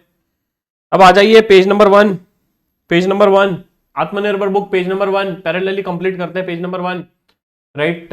Yes please carry on fast, एकदम अप स्पीड। अब मैं रुकूंगा नहीं, अब कुछ ब्रेक वेक नहीं, अब एकदम सटासट सटासट खत्म कर देंगे, ठीक है। अब 1 घंटा और है, फटाफट खत्म कर देते हैं। देखो, अगर सबसे पहले आपको इस टाइप का क्वेश्चन आता है जहां पे आपको पूछेगा risk scenarios, risk title, scenario description, impact on scenarios and current measures, right, please do understand that हर एक पॉइंट का एक एक मार्क रहेगा, हर एक चीज का एक एक मार्क रहेगा, पहली चीज। दूसरी चीज, जो रिस्क आप लिखोगे, there can be cases that multiple type of risk रह सकते हैं, तो थोड़ा सा उसमें सिलेक्ट करना, वर्डिंग्स ढूंढना कि कौन से रिस्क से मिल रहा है आपको। मिटिगेशन के लिए मैंने बता दिया है, सीजीएम का पेज नंबर 282 फ्री रिसोर्सेज में डाला गया है। मिटिगेशन की चीजें एक जगह मार्क करके रख लो, राइट। उसके बाद इसमें है ना बहुत सारे एग्जाबिट्स दिए होते हैं। एग्जाबिट्स एक रेफरेंस प्लेस होता है जहां पे उसको एक जैसे point note 1, note 2, note 3, right. तो एग्जाबिट्स में इजी वाले एग्जाबिट्स चूज करके सॉल्व करना, वो चीज आपको ध्यान में रखनी है। जैसे यहाँ पे बहुत सारे एग्जाबिट्स दिए गए हैं, है ना, तो उस प्रकार से एग्जाबिट 1, एग्जाबिट 2, सिंपल वाले एग्जाबिट चूज करके सॉल्व करना। बस इसको ओवरव्यू कर लो किस तरीके से इन्होंने आंसर को लिखा है, बाकी कोई इसमें रॉकेट साइंस नहीं है। मैं जा रहा हूं अगले क्वेश्चन में। अगला क्वेश्चन है पेज नंबर 28। पेज नंबर 28 फटाफट ओपन करो बेटा। Page number 28 question number 2। Page number 28 question number 2 पे आ जाओ। Page number 28 question number 2, right. Page number 28 question number 2। अब देखो क्या बोलता है, the project has a cost of capital of a 10%। Cost of capital उनका 10% था। पेबैक पीरियड 2 साल का है with annual cash inflow commencing from the year and. कब से चालू हो रहा है? ईयर एंड ऑफ 2 to 4, है ना, 2 to 4 से आएगा, ऑफ 60 करोड़, मतलब सेकंड ईयर में 60, थर्ड ईयर में 60, फोर्थ ईयर में 60। The initial investment outlay at the beginning of the year 1 shall be, है ना, तो यहाँ पे आपको कितना होगा बिगिनिंग ऑफ ईयर 1 में, वो पूछ रहा है। सिंपल है, तो इसको यहाँ पे प्रेजेंट वैल्यू पे लाओ, तीनों को डिस्काउंट करो, राइट, इसको डिस्काउंट करो और उसके बाद इसको डिवाइडेड बाय 2 कर दो, because payable period for the period of 2 years, right. इस वजह से इसका आंसर ये है। काफी सारे लोगों को ये क्वेश्चन में डाउट था, तो इसलिए मैंने ये क्वेश्चन बता दिया। अगर इस टाइप का क्वेश्चन आएगा इस तरीके से आपको सॉल्व करना है, कोई दिक्कत वाली बात नहीं होनी चाहिए। अगले क्वेश्चन में आते हैं। अगला क्वेश्चन बहुत important, risk grading and risk grading. कल भी हमने एक ओवरव्यू लिया था, बहुत इंपॉर्टेंट। रिस्क ग्रेडिंग फिर से मैं पूछ रहा हूं, कौन सा चैप्टर है बताइए। सारे एग्जाबिट पढ़ना जरूरी है क्या बेटा? नहीं, सारे मत पढ़ो, बट वही है कि थोड़े देख लो। पहले तो वॉल्यूम देखो, साइज कितना है, और दूसरा आपका टाइम कितना है, उसके बेसिस पे आप डिसाइड करो, है ना। अगर टाइम है तो पूरे पढ़ लो, नहीं है तो जो इजी लग रहे हैं वो पढ़ लो, ठीक है। रिस्क ग्रेडिंग बता दो फटाक से, कौन सा चैप्टर है? रिस्क ग्रेडिंग बता दीजिए कौन सा चैप्टर है, मैं देखना चाहता हूं। कल भी हमने पूछा था, फिर से पूछ रहा हूं मैं, रिस्क ग्रेडिंग कौन सा चैप्टर है, बता दो। अब देखो, ये जो इस टाइप का क्वेश्चन आता है ना, सबसे पहले मैं क्वेश्चन को, केस स्टडी को कैसे सॉल्व कर रहा हूं, ध्यान से पढ़ते हैं। केस स्टडी को कैसे सॉल्व करते हैं, ध्यान से पढ़ रहा हूं। देखो, please help messrs X to classify the above risk by giving a report to her. उसको क्या देना है? हमें रिपोर्ट देना है, मतलब मुझे रिस्क रिपोर्ट बनाना पड़ेगा। ये बच्चे लोग भूल जाते हैं, क्वेश्चन बोल रहा है रिपोर्ट देना है, भैया तो रिपोर्ट बनाओ। कैसे बनाएंगे भैया? सिंपल है, देखो फॉर्मेट देख लेते हैं, पहले फॉर्मेट देख लेते हैं क्या बनाया, कैसे बनाया। देखो, सबसे पहले रिपोर्ट बनाना है, तो रिपोर्ट टू, जिसको भी रिपोर्ट देना है उसके लिए रिपोर्ट कैसे बनेगी बेटा? To from date subject, right. To from date subject डाल दिए, फिर उसके बाद इंट्रोडक्शन। फॉर्मेट देख लो, फॉर्मेट में मिट्टी मत खाना एग्जाम में, ठीक है। टू फ्रॉम डेट सब्जेक्ट, फिर हो गया इंट्रोडक्शन लिखा, फिर उसके बाद आपने जो भी हेडिंग था वो लिखा, उसके बाद एंड में आता है साइंड बाय सीआरओ। ये हो गया रिपोर्ट का फॉर्मेट, ठीक है। अब आगे आ जाते हैं, ध्यान से पढ़ते हैं क्या बोलता है ना। मैंने फॉर्मेट देख लिया, रिपोर्ट देख लिया, रिपोर्ट बनाना है, रिपोर्ट से स्टार्ट करूंगा। मेरे को क्या है? Risk grading. क्या करूंगा मॉड्यूल में? फट से जाके चैप्टर नंबर 9 का पेज नंबर 9.12 ओपन करके बैठ जाऊंगा मैं। सही बात है। अब क्वेश्चन पढ़ते हैं। सबसे पहला मुझे ग्रेडिंग करना है, तो ग्रेडिंग में मेरे दिमाग में क्या आना चाहिए? हाई इम्पैक्ट लो probability, high impact high probability, low impact high probability, और लो इम्पैक्ट। मतलब ये चीजें आपके दिमाग में आ जाना चाहिए जब भी आप ये क्लासिफाई कर रहे हो कि मेरे को ग्रेडिंग करना है, ठीक है। अब देखो क्या बोलता है, stagnant business growth resulting from competition from other airlines, है ना। अब अदर एयरलाइंस के आने का प्रोबेबिलिटी क्या है? किसी भी एयरलाइन इंडस्ट्री में आने का प्रोबेबिलिटी कम है, बट जब आएगा तो भैया जोर के फटका पड़ेगा, राइट। तो वही मैं बोल रहा हूं, प्रोबेबिलिटी आने का कम है बट इंपैक्ट बहुत ज्यादा होगा, तो आंसर हो जाएगा हाई इम्पैक्ट लो प्रोबेबिलिटी। हाई इंपैक्ट लो प्रोबेबिलिटी। अब इस चीज में एक चीज ध्यान में रखना है, मैं अब डायरेक्टली एक बार आंसर्स पे जा रहा हूं, दिखा रहा हूं, देखो कैसे प्रेजेंट किया इन्होंने। सबसे पहले इन्होंने लिखा है grading of various risk. Answer presentation अच्छे से नहीं करते इसलिए मार्क्स कम आते हैं आपके। फिर लिखा आपने stagnant business growth from various competitors of airline industry. उसके बाद थोड़ा सा ज्ञान दिया, उसके बाद उन्होंने बताया कि क्यों मेरा आंसर हाई इंपैक्ट लो प्रोबेबिलिटी है। राइट और उसके बाद पहला ज्ञान दिया, फिर आंसर को एंड में एग्जाम हॉल में चुपचाप से अंडरलाइन करके आना। ठीक है, आंसर को इज्जत से अंडरलाइन करना, बट उसके पहले उसका ज्ञान लिख के आना। ये ज्ञान लिखा हुआ है और इसको आंसर को अंडरलाइन किया है, उस तरीके से आपको भी करना पड़ेगा। ठीक है, तो वो चीज आपको बताना था, ये चीज आपको समझना है। नेक्स्ट एक और चीज देखो, जैसे कि वेरिएशन इन ऑयल प्राइसेस, ये वाला बहुत लोगों को डाउट होता है, सर ऑयल प्राइसेस अगर एयर इंडस्ट्री में कंपनी काम कर रही है तो अगर ऑयल प्राइसेस बहुत ज्यादा वेरिएट हो गए तो इसका रिस्क ग्रेडिंग क्या होगा? बेटा इसका रिस्क ग्रेडिंग लो प्रोबेबिलिटी लो इंपैक्ट है, बिकॉज ये सभी के लिए इंपैक्ट कर रहा है, पूरी इंडस्ट्री पे इंपैक्ट कर रहा है। इसलिए अगर कोई चीज public at large overall impact कर रही है तो लो इंपैक्ट मानी जाती है, और ऐसा होने का variation in volatile oil prices होने के चांसेस बहुत कम है, तो वही चीज बोल रहे हैं कि लो प्रोबेबिलिटी लो इंपैक्ट। ठीक है, तो ये चीज वजह से इसको यहां पे लो प्रोबेबिलिटी लो इंपैक्ट मारा गया है। ठीक है, तो ये चीज बहुत सिंपल है, क्वेश्चन को ध्यान से पढ़ना, पार्ट्स में पढ़ना, पहले देख लेना कौन सी इंडस्ट्री है और उसके बेसिस पे एक बार सोचना। ठीक है, और उसके साथ साथ ये आपको लिखना जरूरी है। ठीक है, आंसर को अंडरलाइन कर देना। ये चीज मेरे को आपको समझाना था, गलती नहीं करेंगे, आगे बढ़ेंगे। अब तीसरी चीज कहां गए हमारा, ये हो गया तीसरी चीज। अगर पेज नंबर, हाँ अब पेज नंबर आ जाओ बेटा, पेज नंबर खोल लो 138, पेज नंबर 138 पे आ जाओ। अरे आ भी जाओ, पेज नंबर 138 पे आ भी जाओ, पेज नंबर 138, सॉरी मैं पेज नंबर बताना भूल गया एक दो जगह का, बट ठीक है, पेज नंबर 138 पे आ जाओ। अब ये एमटीपी का था, मार्च 19 का क्वेश्चन, एमटीपी मार्च 19 का क्वेश्चन था। यहां पे इन्होंने देखो क्या बोल दिया, What details you would present to a board meeting in respect of a key risk affecting the XYZ Textile Limited? Question में इतना सा क्वेश्चन है, क्या समझ के इंसान लिखेगा? बहुत बार दिक्कत होती है, तो इसलिए मैं बोल रहा हूं कि आपको इंडस्ट्री देखना पड़ेगा। इंडस्ट्री क्या है? Textile industry. अब ये कहां से आपको हेल्प होगा बेटा? यहां पे आपकी कंप्लीट गाइडेंस बुक जिंदाबाद हो जाएगी, जहां पे देखो आपको देखना है कि रिस्क एंड मिटिगेशन, तो इसको जाना है कंप्लीट, ये टेक्सटाइल वाले पे page number 291 complete guidance book को ओपन करना है और उधर से आंसर कहीं ना कहीं आपको देख के लिख सकते हो। ठीक है, तो वो चीज आपको ध्यान में रखनी है। ठीक है, अब आगे बढ़ते हैं। ये हो गया डन, ये हो गया डन। नेक्स्ट, ये पेज नंबर कौन सा था बेटा? पेज नंबर था 138। ये आत्मनिर्भर आईसीआई क्वेश्चन बैंक जो कंपाइलेशन है पूरे क्वेश्चंस का। आगे बढ़ रहा हूं मैं नेक्स्ट पे बढ़ रहा हूं। ये है आपका May 19 का क्वेश्चन, May 19 का क्वेश्चन है, page number 161, page number 161, page number 161, page number 161 पे आ जाओ, पेज नंबर 161, पेज नंबर 161 पहुंचे क्या? अरे पहुंच भी जाओ, अरे पहुंच गए क्या? बहुत आसान क्वेश्चन है, मजेदार क्वेश्चन है। देखो ध्यान से क्या बोलता है, पहले क्वेश्चन पढ़ना। Calculate the expected monetary value of the cost of this risk and opportunities. This risk and opportunity मतलब यहां पे कहीं ना कहीं क्या होगा? रिस्क एंड अपॉर्चुनिटीज होगी। ठीक है, और मेरे को क्या निकालना है? मेरे को निकालना है एक्सपेक्टेड मॉनेटरी वैल्यू। मेरे को निकालना है बेटा क्या? Expected monetary value. राइट, अब देखो क्या बोलता है, the company is expecting the following risk and opportunities in installation of various machineries. अब आपसे सवाल है, बताओ ये रिस्क है क्या अपॉर्चुनिटी है? देखो सिंपल है, यहां पे कुछ आपको नंबर्स दिए हैं, कैलकुलेशन दिए हैं, उससे आपको एक मॉनेटरी वैल्यू निकालना है और total of risk, total of opportunities निकालना है। अब आपको आइडेंटिफाई करना है कि ये रिस्क है या अपॉर्चुनिटी, आपको आइडेंटिफाई करना है ये रिस्क है या अपॉर्चुनिटी। अब देखो सबसे पहला सवाल आपकी स्क्रीन पे ये रहा, फास्टेस्ट फिंगर फर्स्ट, जो सबसे पहले जवाब देगा उसका नाम लिया जाएगा। देयर आर 7% प्रोबेबिलिटी, है ना, there are 7% probability of brilliantly receiving the parts for a machinery and this would cost an additional cost of 7 lakh rupees. क्या ये रिस्क है या अपॉर्चुनिटी है कंपनी के लिए?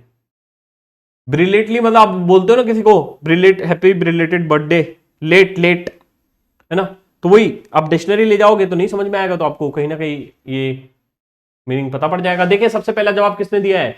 सबसे पहला जवाब दिया गया है मुस्कान के द्वारा, बहुत बढ़िया, राइट, मुस्कान के द्वारा। आंसर लिखो फर्स्ट का रिस्क, है ना, तो ऐसा लिखते जाना फर्स्ट का रिस्क, है ना। अब देखो फर्स्ट का रिस्क, फर्स्ट है मेरे लिए रिस्क। सेकंड क्वेश्चन किसी ने तो आंसर दे दिए पूरे, सेकंड वाला, है ना, effective dealing with suppliers of machinery parts, the probability that company could save 3 lakh rupees. Second का आंसर बताओ। सेकंड का आंसर सबसे पहले दिया है सुमित जी ने, बहुत बढ़िया सुमित, बहुत बढ़िया सुमित। अविनाश ने भी सही दे दिया, बहुत बढ़िया अविनाश, है ना। सेकंड का क्या है, सेकंड का अपॉर्चुनिटी है, सेकंड का अपॉर्चुनिटी है, क्यों, क्योंकि पैसा बच रहा है, सिंपल है, कोई रॉकेट साइंस नहीं है। Third, when fitting the machinery there was a 60% probability that two of the parts would not fit together and expected cost of the same would be 6 lakh rupees। Third का answer देखते हैं, fastest finger first, 3 dash answer लिखो, 3 dash answer लिखो। Third क्या है, third risk है या opportunity है, थर्ड का आंसर वेट कर रहा हूं मैं, 3 डॉट लिखना है आपको। फिर से मुस्कान ने सबसे पहले जवाब दिया है, ओके ओके, कार्तिक ने भी जवाब दिया है, सही, बिल्कुल बिल्कुल बिल्कुल, थर्ड का है रिस्क, बहुत बढ़िया बहुत बढ़िया बहुत बढ़िया बहुत बढ़िया। फोर्थ का आंसर देखते हैं, फोर्थ का आंसर देखते हैं, by simplifying the process the company expects to save 1.6 lakh in the installation of machinery with a probability of 6%। Fourth का आंसर बताइए, 4 डैश आंसर लिखो। फोर्थ का भी आंसर दीपांशु जी ने शायद दिया है सबसे पहले, नहीं अमन ने दिया, बहुत बढ़िया अमन, बहुत बढ़िया अमन, बहुत बढ़िया अमन, राइट, फोर्थ का आंसर सही दिया है। फिफ्थ पे आ जाते हैं, फिफ्थ पे आ जाते हैं, the expected defaults in the design that would cost the company a sum of rupees 1 lakh with a probability of 10%। expected default in the design है ना। अब ये रिस्क है या अपॉर्चुनिटी है, फिफ्थ का आंसर वेट कर रहा हूं, फिफ्थ का आंसर वेट कर रहा हूं मैं, फिफ्थ का आंसर मैं वेट कर रहा हूं, फिफ्थ का आंसर। हर्ष पटेल जी ने भी सही आंसर दिया, हर्ष बहुत बढ़िया, हर्ष बहुत बढ़िया। फिफ्थ का आंसर है बेटा रिस्क, फिफ्थ का आंसर है रिस्क, तो मैं आंसर लिख देता हूं, पहला है रिस्क, दूसरा है अपॉर्चुनिटी, तीसरा है रिस्क, चौथा है अपॉर्चुनिटी और पांचवा है रिस्क। ये इसके आंसर्स हैं पूरे, ये इसके आंसर्स हैं पूरे, ठीक है। अब देखो प्रेजेंटेशन, बेटा प्रेजेंटेशन दिखाने के लिए कर रहा हूं ये सब, प्रेजेंटेशन भी देखना है आपको। प्रेजेंटेशन देखो, सबसे पहला एक्सपेक्टेड मॉनेटरी वैल्यू, हेडिंग देना बहुत जरूरी, उसके बाद टेबल बनाओ, टेबल बनाने से समय बचता है, एग्जाम में पेपर कंप्लीट होता है फटाफट। बनाया रिस्क, अपॉर्चुनिटी और कैलकुलेशन भी वहीं दिखा दिया, कैलकुलेशन भी वहीं दिखा दिया, रिस्क का टोटल ले लिया, अपॉर्चुनिटी का टोटल ले लिया, कैलकुलेटर याद से लेके जाएंगे एग्जाम में, ठीक है। तो ये हो गया आपका खत्म, बहुत सिंपल था, कोई रॉकेट साइंस नहीं था। आई होप ये आपको समझ में आ गया, आई होप ये आपको सभी को समझ में आ गया है, राइट। आगे बढ़े अगले इस पे, आगे बढ़े, यस यस यस, आगे बढ़ते हैं नेक्स्ट इस पे, नेक्स्ट पे जा रहा हूं मैं, नेक्स्ट पे जा रहा हूं, बहुत इंपॉर्टेंट। कल मैंने बोला था रिस्क रजिस्टर पे क्वेश्चन दिखाऊंगा, रिस्क रजिस्टर पे क्वेश्चन दिखाऊंगा। देखो टाइप ऑफ रिस्क तो हमने कवर कर लिया, बहुत सारे क्वेश्चन कवर कर लिए, टाइप ऑफ रिस्क समझा दिया कैसे ढूंढना है। अगला question, prepare a sample risk register on dirt and pollution risk face in activities of a firm. Page number बता दो सर, पेज नंबर है बेटा 210, पेज नंबर है बेटा 210, 210, पेज नंबर 210, ये नवंबर 19 का क्वेश्चन है, पेज नंबर 210 पे आ जाओ फटाफट, पेज नंबर 210 पे आ जाओ, जल्दी जल्दी जल्दी जल्दी पहुंचो भाई, पेज नंबर 210 है ना। सैंपल रिस्क रजिस्टर बनाने बोला है, अब मैंने आपको कल पॉइंट्स बताए थे सैंपल रिस्क रजिस्टर के। अब यहां पे क्वेश्चन जो है ये केस स्टडी बेस्ड है, केस स्टडी से रिलेट करना पड़ेगा, केस स्टडी से रिलेट नहीं करोगे तो दिक्कत हो जाएगी। अब देखो यहाँ पे कैसे इन्होंने रिस्क रजिस्टर बनाया है। रिस्क रजिस्टर सबसे पहले हेडिंग देना, sample risk register on dust and pollution risk face by the firm. Risk क्या है लिखा, कॉजेस क्या है लिखा, ये कहां से मिलेगा बेटा, ये पूरा क्वेश्चन से मिलेगा, ये पूरा क्वेश्चन से मिलेगा।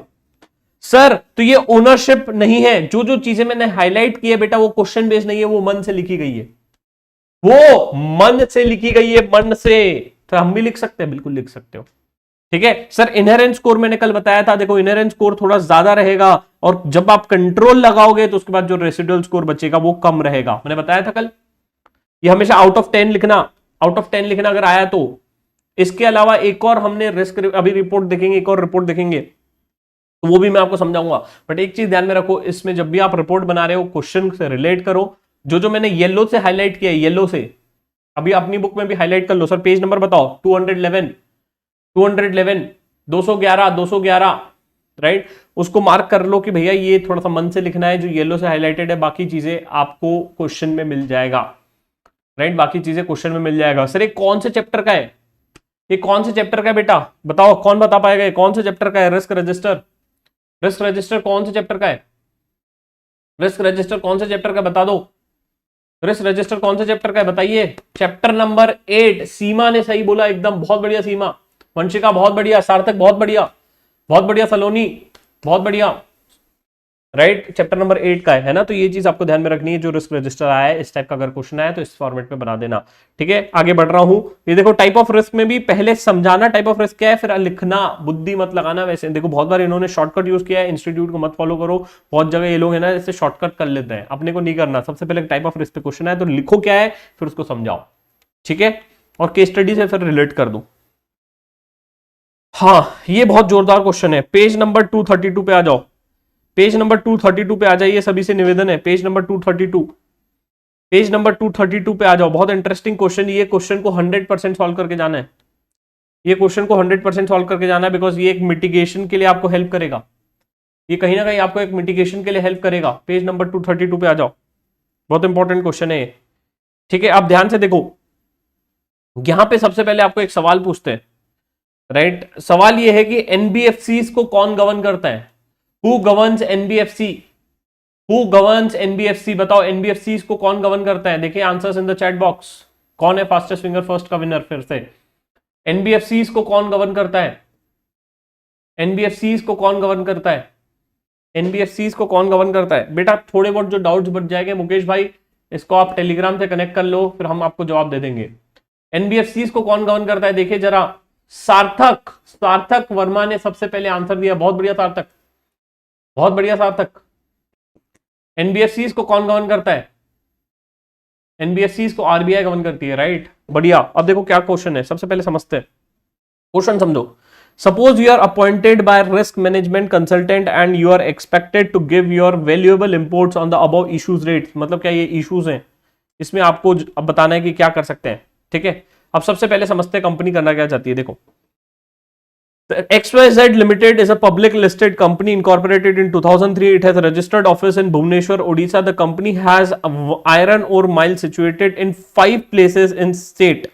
The main business of a company is extraction and sale of iron ore to many iron and steel industries both inside and outside the states. The company have decided to diversify its business and in trading of shares. Also, the company is considering the possibility of setting up NBFC for this purpose.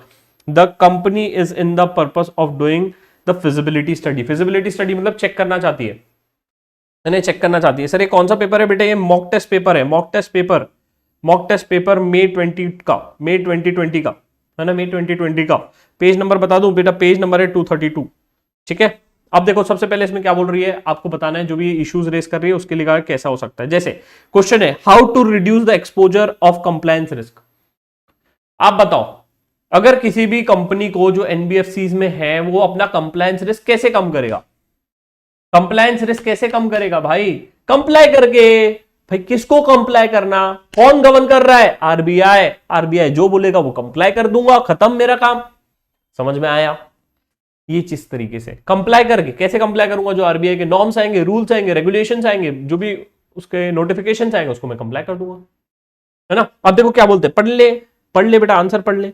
क्या है अपना case study 1, answer पे आ जाते हैं इसके, case study 1 के answer 1 पे। एक सेकंड रुको, हाँ देखो क्या बोलता है, क्या बोलता है। Gathering various information regarding the operations of NBFCs in India including a credit risk management, credit risk management करो, and undertaking the guidelines of RBI with respect to the capital adequacy norm, provisioning etcetera. अब ये कहीं ना कहीं आपको chapter number 6 में भी help करेगा मेरे दोस्तों। चैप्टर नंबर 6 क्रेडिट रिस्क याद है, चैप्टर नंबर 6 में भी हेल्प करेगा आपको, तो कहीं ना कहीं ये चीज आपको हेल्प करने वाली है। ये क्वेश्चन बहुत इंपॉर्टेंट है, पढ़ लेंगे। एक दो और सॉल्व करते रुको। इसके बाद अगला क्या बोलता है, देखो कैरिंग आउट, या इसके बाद देखो infusion of a funds by customers. Point number कौन सा पढ़ रहे हैं हम? 4th। Infusion of a funds by customer whose identity may not be properly known. NBFC है, बैंकिंग में डील करती है, पैसा आया, कस्टमर ने पैसा डाल दिया, बट आइडेंटिटी पता ही नहीं था। भैया आइडेंटिटी पता नहीं था तो हो सकता है कौन सा आपका लॉ का provision, anti money laundering case हो सकता है। भैया पता नहीं किसने पैसा दिया, एंटी मनी लॉन्ड्रिंग का केस हो सकता है। राइट, तो कहीं ना कहीं आप केवाईसी करो, एंटी मनी लॉन्ड्रिंग पे ध्यान दो। राइट, तो ये चीज पे आपको ध्यान रखना है। अब देखो क्या कहता है आंसर, क्या कहता है आंसर। देखो आंसर कहां दिया है सर? आंसर दिया है बेटा, पेज नंबर है, पेज नंबर 244 पे। क्या कहता है 244 पे, है ना, पेज नंबर 244 पे आंसर दिया गया है। हम कौन सा देख रहे थे? 4th। The risk manager should monitor the risk of anti money laundering. Right, anti money laundering देखना चाहिए, उसको देखना चाहिए केवाईसी है कि नहीं, और ये इसके लिए प्रोसेस बनाना चाहिए। ठीक है, आंसर टू द पॉइंट रखो, ज्यादा ज्ञान मत दो, बट वही है कि आंसर टू द पॉइंट होना चाहिए। ठीक है, तो वही चीज आपको समझा रहे हैं। अगले अगले इस पे आ जाए, फिर से अगले क्वेश्चन पे आ जाते हैं। देखो क्या कहता है अगला, 8th, carrying out analysis of various business transaction to study the pattern of investments and ensuring the correctness of a transaction। Correctness of a transaction, आप देखो कुछ शब्दों का मतलब नहीं पता होगा तो एग्जाम में खोलना डिक्शनरी और देख लेना। ठीक है, वही है। अब देखो, carrying out the analysis of various transaction and study the pattern of investment by ensuring the correctness of transaction, कि क्या ट्रांजेक्शन सही तरीके से हो रहा है या नहीं हो रहा है, या करेक्टनेस ऑफ इन्वेस्टमेंट है कि नहीं। अब देखो, इसके लिए हमको क्या करना चाहिए, बहुत बढ़िया से इन्होंने आंसर लिखा है, वो मैं आपको दिखाना चाह रहा हूं। इन्होंने लिखा है, देखो, effectively employing a big data analysis. Big data analysis हमने कहां पढ़ा था, कोई बता सकता है? ये हमने पढ़ा था बेटा चैप्टर नंबर 9 में। चैप्टर नंबर 9 में, in analysis of various transactions to study the pattern of investments and also the possibility of using a blockchain technology and ensuring the है ना veracity of the transaction, the correctness of a transaction. तो आप blockchain को लगाओ, technology को लगाओ, जिसके through आप करेक्टनेस चेक कर सकते हो। सर क्या इसमें मेरे आंसर्स वेरी कर सकते हैं? The answer is yes. तो मैं चाहता ये हूं कि एटलीस्ट आप ये गो थ्रू कर लो, ये कहीं ना कहीं आपको एक मिटिगेशन की तरह काम आएगा। प्लस ये पेज नंबर 244 जो है, पेज नंबर 244 जो है, इसको हम हमारे जो इंडेक्स है कंप्लीट गाइडेंस बुक का, अगर जिसके पास होगा उस पर लिख दो, जिसके पास नहीं है, जिसने प्रिंट आउट लिया है एटलीस्ट उस पर वहां पे लिख दो। यहां पे आप लिख दो इंडेक्स में, यहां पे लिख दो भाई page number plus page number plus page number. कौन सा पेज नंबर था बताओ? Page number 244, page number 244, page number 244 of क्या? AIQ, page number 244 of AIQ। लिख दो भैया इज्जत से, लिख दो भैया इज्जत से। ठीक है, तो ये चीज आई होप आप सभी मार्किंग कर रहे हो। मार्किंग नहीं करोगे तो बाद में दिक्कत होगा, ढूंढते रहोगे एग्जाम में, बस पन्ने पलटाते रहोगे। पन्ने नहीं पलटाना है, स्ट्रेटेजिकली दिमाग से पेपर सॉल्व करना है और 80+ लाना है। फोड़ के दिखाएंगे इस बार तो। ठीक है, ये चीज समझ में आई? आगे बढ़े, क्या आप मेरे साथ हो? क्या आप मेरे साथ हो? आगे बढ़े दोस्तों, आगे बढ़े। मेरे को लग रहा है मैं तेज हो रहा हूं, मुझे लग रहा है मैं थोड़ा तेज कर दिया हूं। क्या आप सभी मेरे साथ हो तो यस लिख दो प्लीज। क्या आप सभी मेरे साथ हो तो यस लिख दो प्लीज, हो तो यस लिख दो please. Yes sir, yes sir. Kartik ji yes बोल रहे हैं, वंशिका जी यस बोल रहे हैं, बहुत बढ़िया। Sir ISO 31,000 audit checklist compulsory to follow. नहीं देखो, कंपल्सन नहीं है, ISO का वही गाइडलाइंस है, वो कंपल्सन नहीं है। ठीक है, यस यस यस सभी कह रहे हैं यस। स्पीड इज ओके, बहुत बढ़िया। मजा आ रहा है कि नहीं? क्या हो गया? प्रेरणा, प्रेरणा जी थोड़े पीछे छूट गए, कोई बात नहीं प्रेरणा, आप थोड़ा सा रिवाइंड करके सुन लो। सर थोड़ा फास्ट प्लीज। यस, और तेज, और तेज। हाँ, वो बचपन में झूले में बैठते थे ना और तेज बोलते थे, बस वही चल रहा है। कुछ लोग वही कर रहे हैं और कुछ लोग बोल रहे हैं सर धीरे धीरे, बट ठीक है। आगे बढ़ रहे हैं अगले क्वेश्चन पे, अगले क्वेश्चन पे धावा बोल रहे हैं। ये क्वेश्चन भी सॉल्व कर लेना।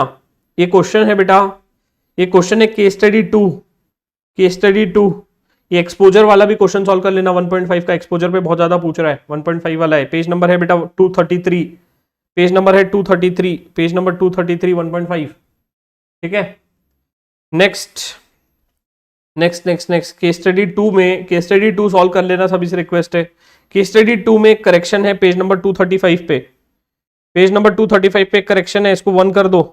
WIP को 1 कर दो प्लीज, WIP को 1 कर दो, WIP को 1 कर दो। ठीक है, WIP को 1 कर दो। Yes, how many listed company? Sir ये लिस्टेड कंपनी वाला जो डाउट है ये इंस्टीट्यूट ने क्लेरिफाई नहीं किया है, बुक में जो लिखा है वो अलग है, बट अभी बहुत प्रोविजंस चेंज हो चुके हैं। ठीक है, next next next next next next next आगे बढ़ते हैं, आगे बढ़ते हैं, आगे बढ़ते हैं, आगे बढ़ रहे हैं क्वेश्चन नंबर 3 पे, पेज नंबर 238, पेज नंबर 238 पे आ जाओ। बहुत बढ़िया क्वेश्चन है भी, पेज नंबर 238 पे आ जाओ प्लीज। पेज नंबर 238, सभी से रिक्वेस्ट है पेज नंबर 238। ये कौन सा पेपर चल रहा है सर? ये आई थिंक वही है, वही पेपर चल रहा है अपना। हाँ वही पेपर है, पेज नंबर 238 पे आ जाओ, पेज नंबर 238 पे आ जाओ। 3.1 3.1 3.1 पहला क्वेश्चन देखते हैं कौन सही आंसर दे पाता है, इसका आंसर कौन सही दे पाता है। Instance of non payment of income tax on a due date would most likely show. 3.1 का आंसर मैं देख रहा हूं कौन सही दे पाता है, फिर मैं समझाऊंगा इसका आंसर। पहला, risk appetite is lower than risk capacity. दूसरा, the firm has taken a internal risk. तीसरा, the firm has considered it as residual risk. और चौथा, the risk appetite is greater than risk capacity. Answers का wait कर रहा हूं मैं,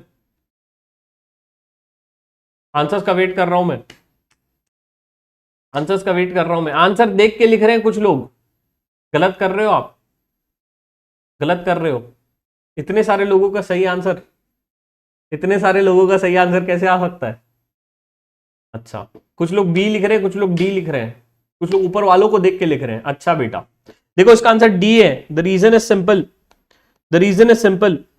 आप non payment of income tax कर रहे हो, तो अब बताओ कौन सा रिस्क आ जाएगा, कौन कौन से रिस्क अराइज हो जाएंगे, कौन कौन से रिस्क अराइज हो जाएंगे? Non payment of income tax हो रहा है, कौन कौन से रिस्क अराइज हो जाएंगे? अब बताओ, अब तो कहीं नहीं लिखा है, अब देखें, आप बुद्धि लगाओ, बताओ। Non payment of statutory dues और ये हो रहा है, इनकम टैक्स पेमेंट नहीं हो रहा है, कौन सा रिस्क अराइज हुआ? देखते हैं कौन सा आंसर देता है। कंप्लायंस रिस्क, बहुत बढ़िया। क्रेडिट रिस्क, क्रेडिट रिस्क, अयो ठीक है, okay okay. Compliance risk, legal risk, yes yes yes yes yes yes yes. हाँ, क्रेडिट रिस्क बैंक इसके लिए अराइज हो जाएगा, गवर्नमेंट के लिए। अनविलिंगनेस, अनविलिंगनेस, अगर आप गवर्नमेंट के पर्सपेक्टिव से देख रहे हो तो उनके लिए क्रेडिट रिस्क हो गया, बेचारों के लिए, ठीक है।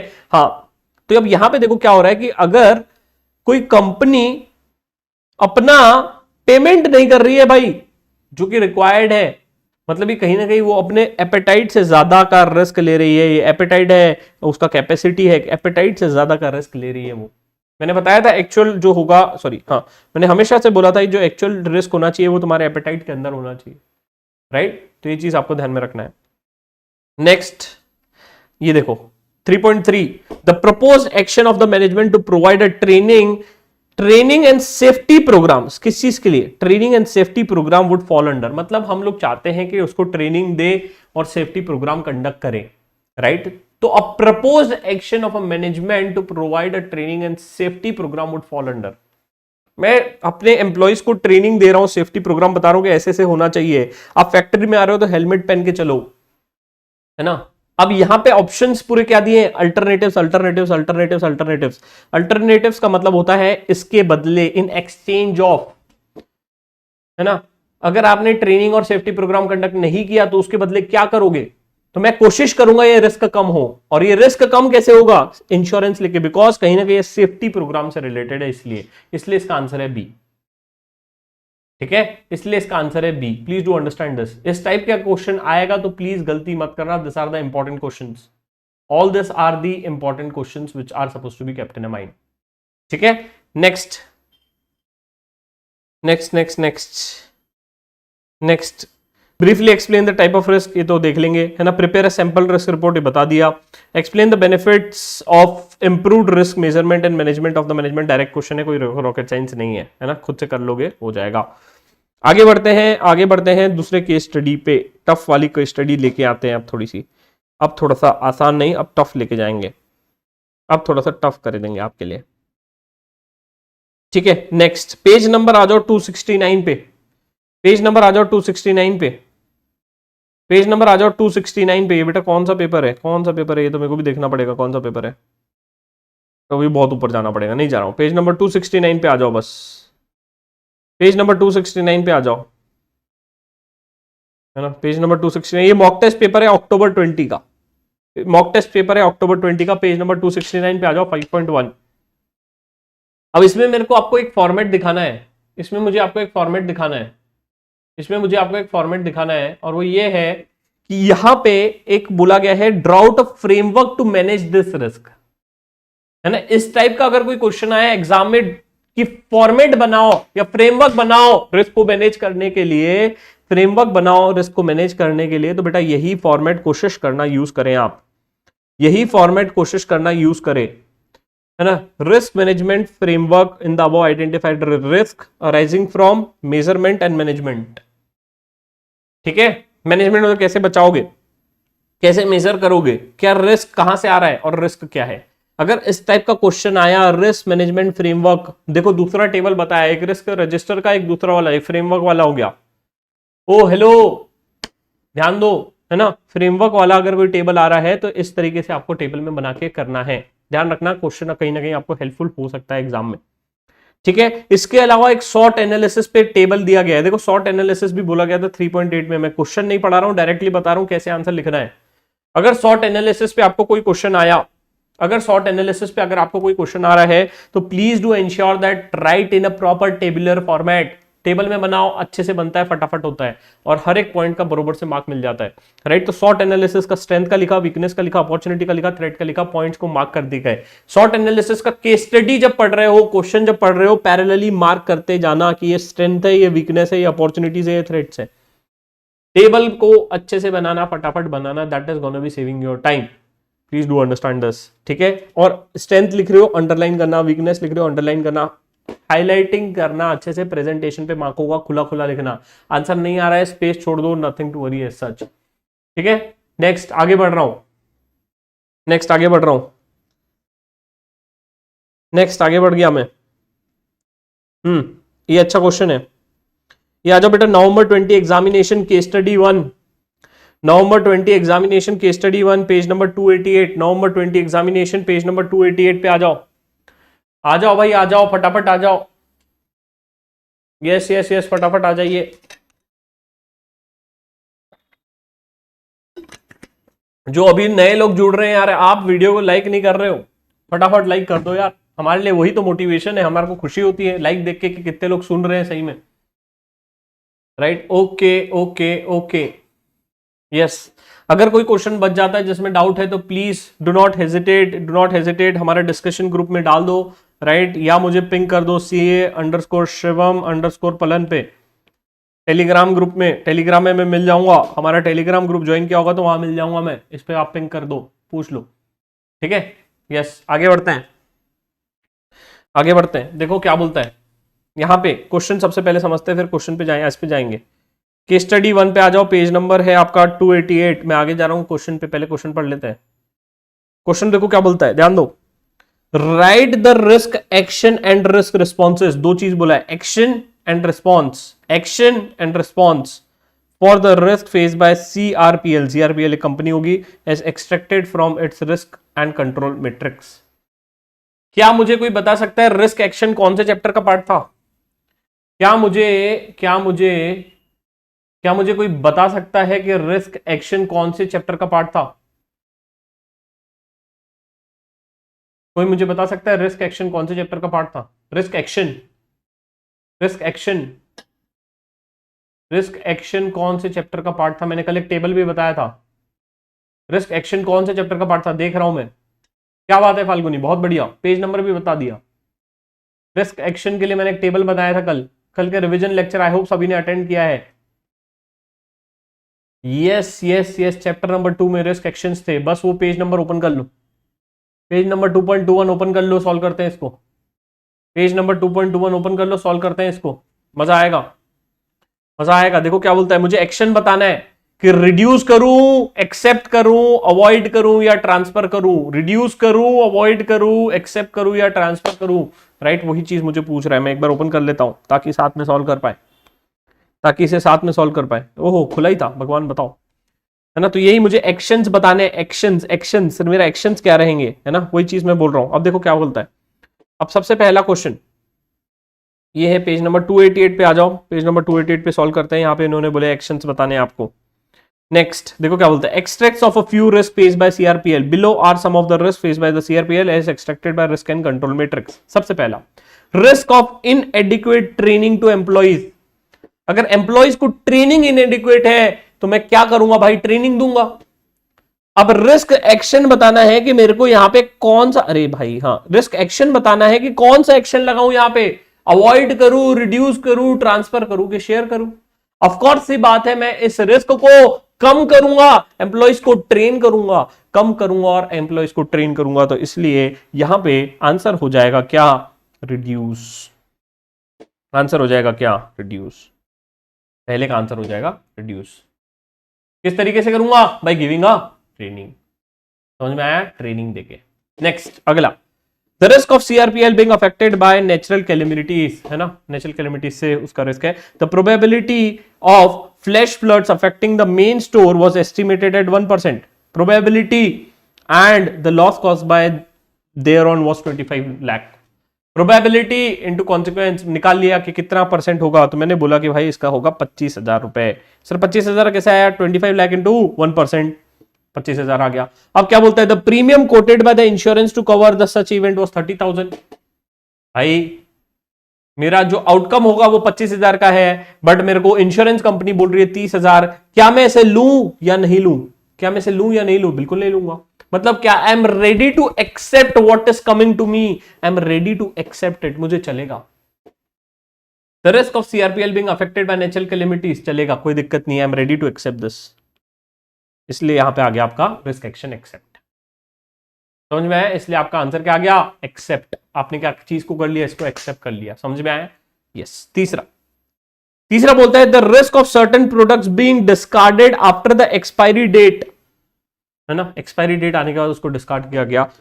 To slow moving of a product. क्यों? कहां मूवी किया उसको? अपने slow moving of the product. देखो क्या बोलते हैं, the risk of certain product being discarded after the expiry due date to slow moving of product. अब ऐसे प्रोडक्ट्स को रखना ही क्यों है? लेके ही मत आओ स्लो मूविंग प्रोडक्ट्स अपने दुकान में. मतलब क्या करो? इसको कोशिश करो. किस चीज के लिए? इसको कोशिश करो. बहुत बढ़िया प्रणय भाई, अवॉइड करने का कोशिश करो. इसको आप कोशिश करो कि इसको आप क्या करो? अवॉइड करो. इसको कोशिश करो कि आप अवॉइड हो जाए ये चीज. समझ में आया? और नेक्स्ट आखिरी, the risk of a theft of a product by an employee resulting in a breach of a confidence and loss of money. अब जनरली कहीं ना कहीं कोई भी ऑर्गेनाइजेशन ले लो, वहां पे theft is one of the biggest problem in most of the manufacturing industries. और इस चीज को खत्म करने के लिए कंपनीज क्या करती हैं? इसको ट्रांसफर कर देती है इस रिस्क को कहीं ना कहीं इंश्योरेंस लेके. राइट. कोशिश करती है कहीं ना कहीं इसको हम क्या करें? इसको हम ट्रांसफर कर दें. राइट. तो वही चीज यहां पे बोली गई है. अब देखो इसका आंसर, वे ऑफ प्रेजेंटेशन गजब. आंसर और वे ऑफ प्रेजेंटेशन बहुत शानदार तरीके से दिया गया है इन्होंने. एक सेकंड को, कहां चले गए हम? हाँ, हेरा 4.1.8 है ना. अब देखो answer of way of presentation किस तरीके से दिया गया है. सबसे पहला हेडिंग दिखेगा, the action of a risk. अयो ये क्या हो गया?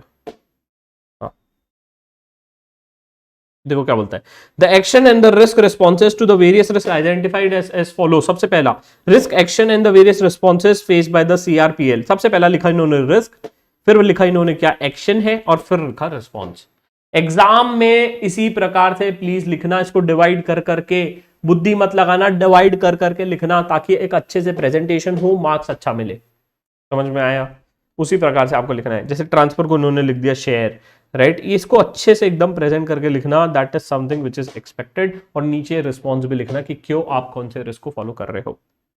समझ में आया? वो चीज आपको फॉलो करना है अगर आप चाहते हो कि अगर आपको अच्छा स्कोर आए.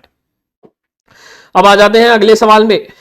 अगले सवाल पे अगला क्वेश्चन है आपका नवंबर 20 का ही क्वेश्चन नंबर 3.7 का बी, पेज नंबर 301 पे आ जाओ. 301 पेज नंबर 301.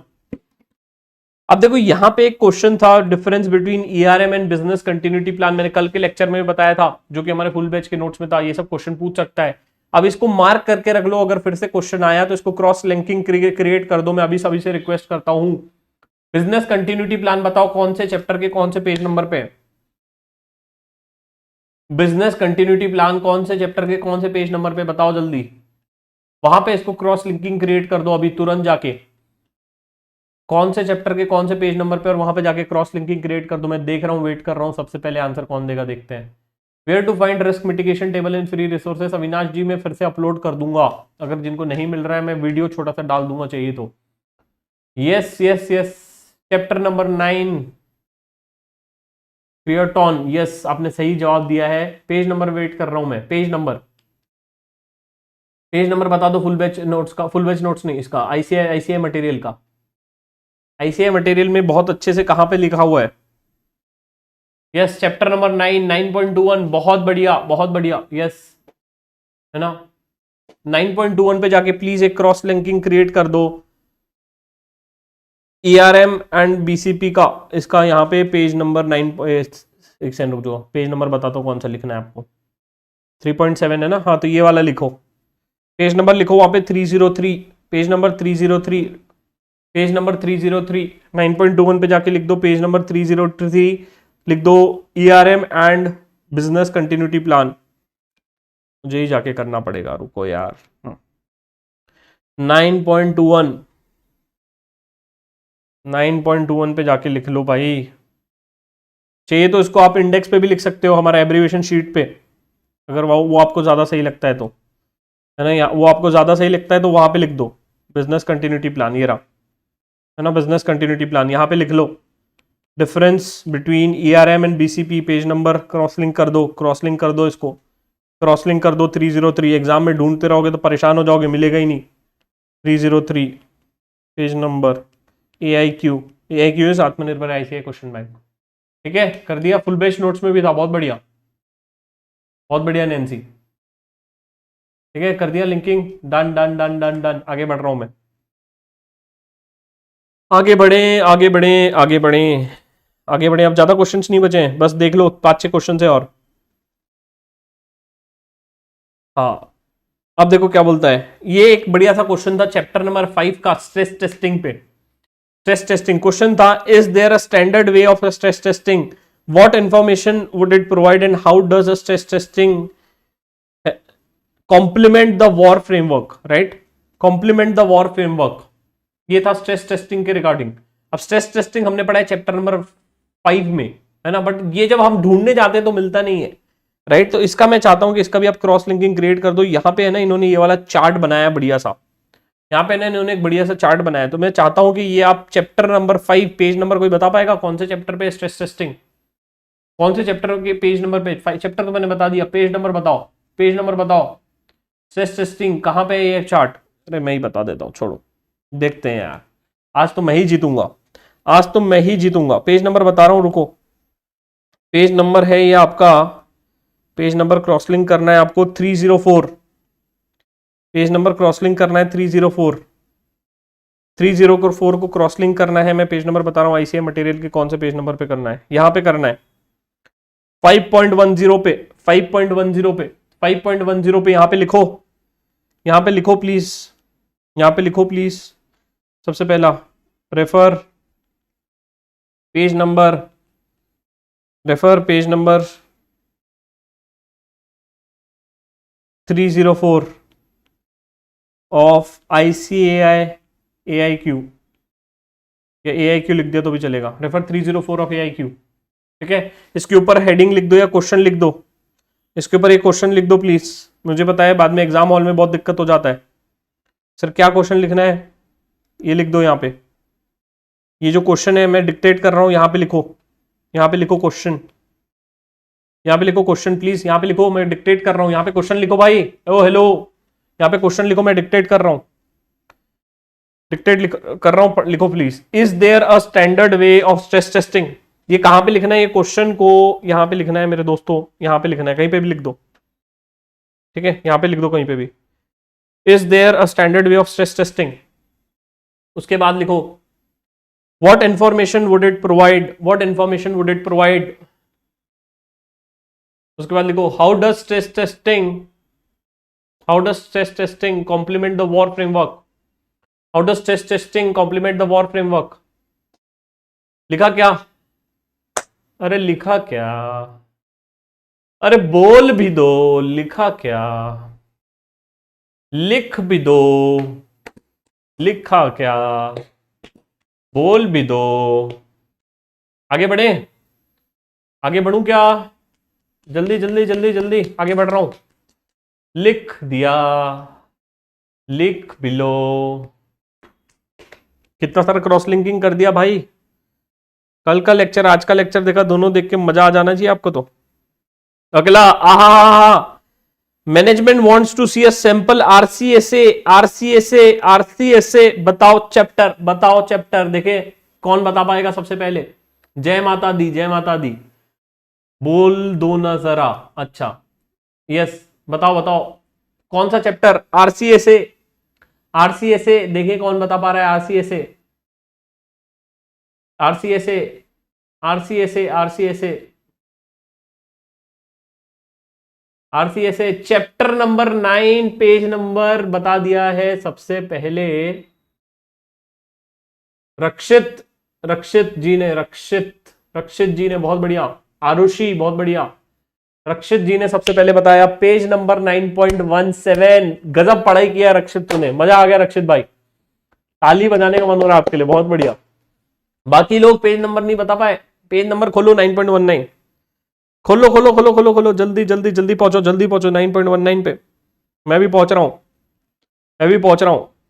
पहुंच गया, मैं भी पहुंच गया। देखो अब देखो यहां पे मैंने कल बोला था आरसीएसए पे एक टेबल आएगा, क्वेश्चन आएगा।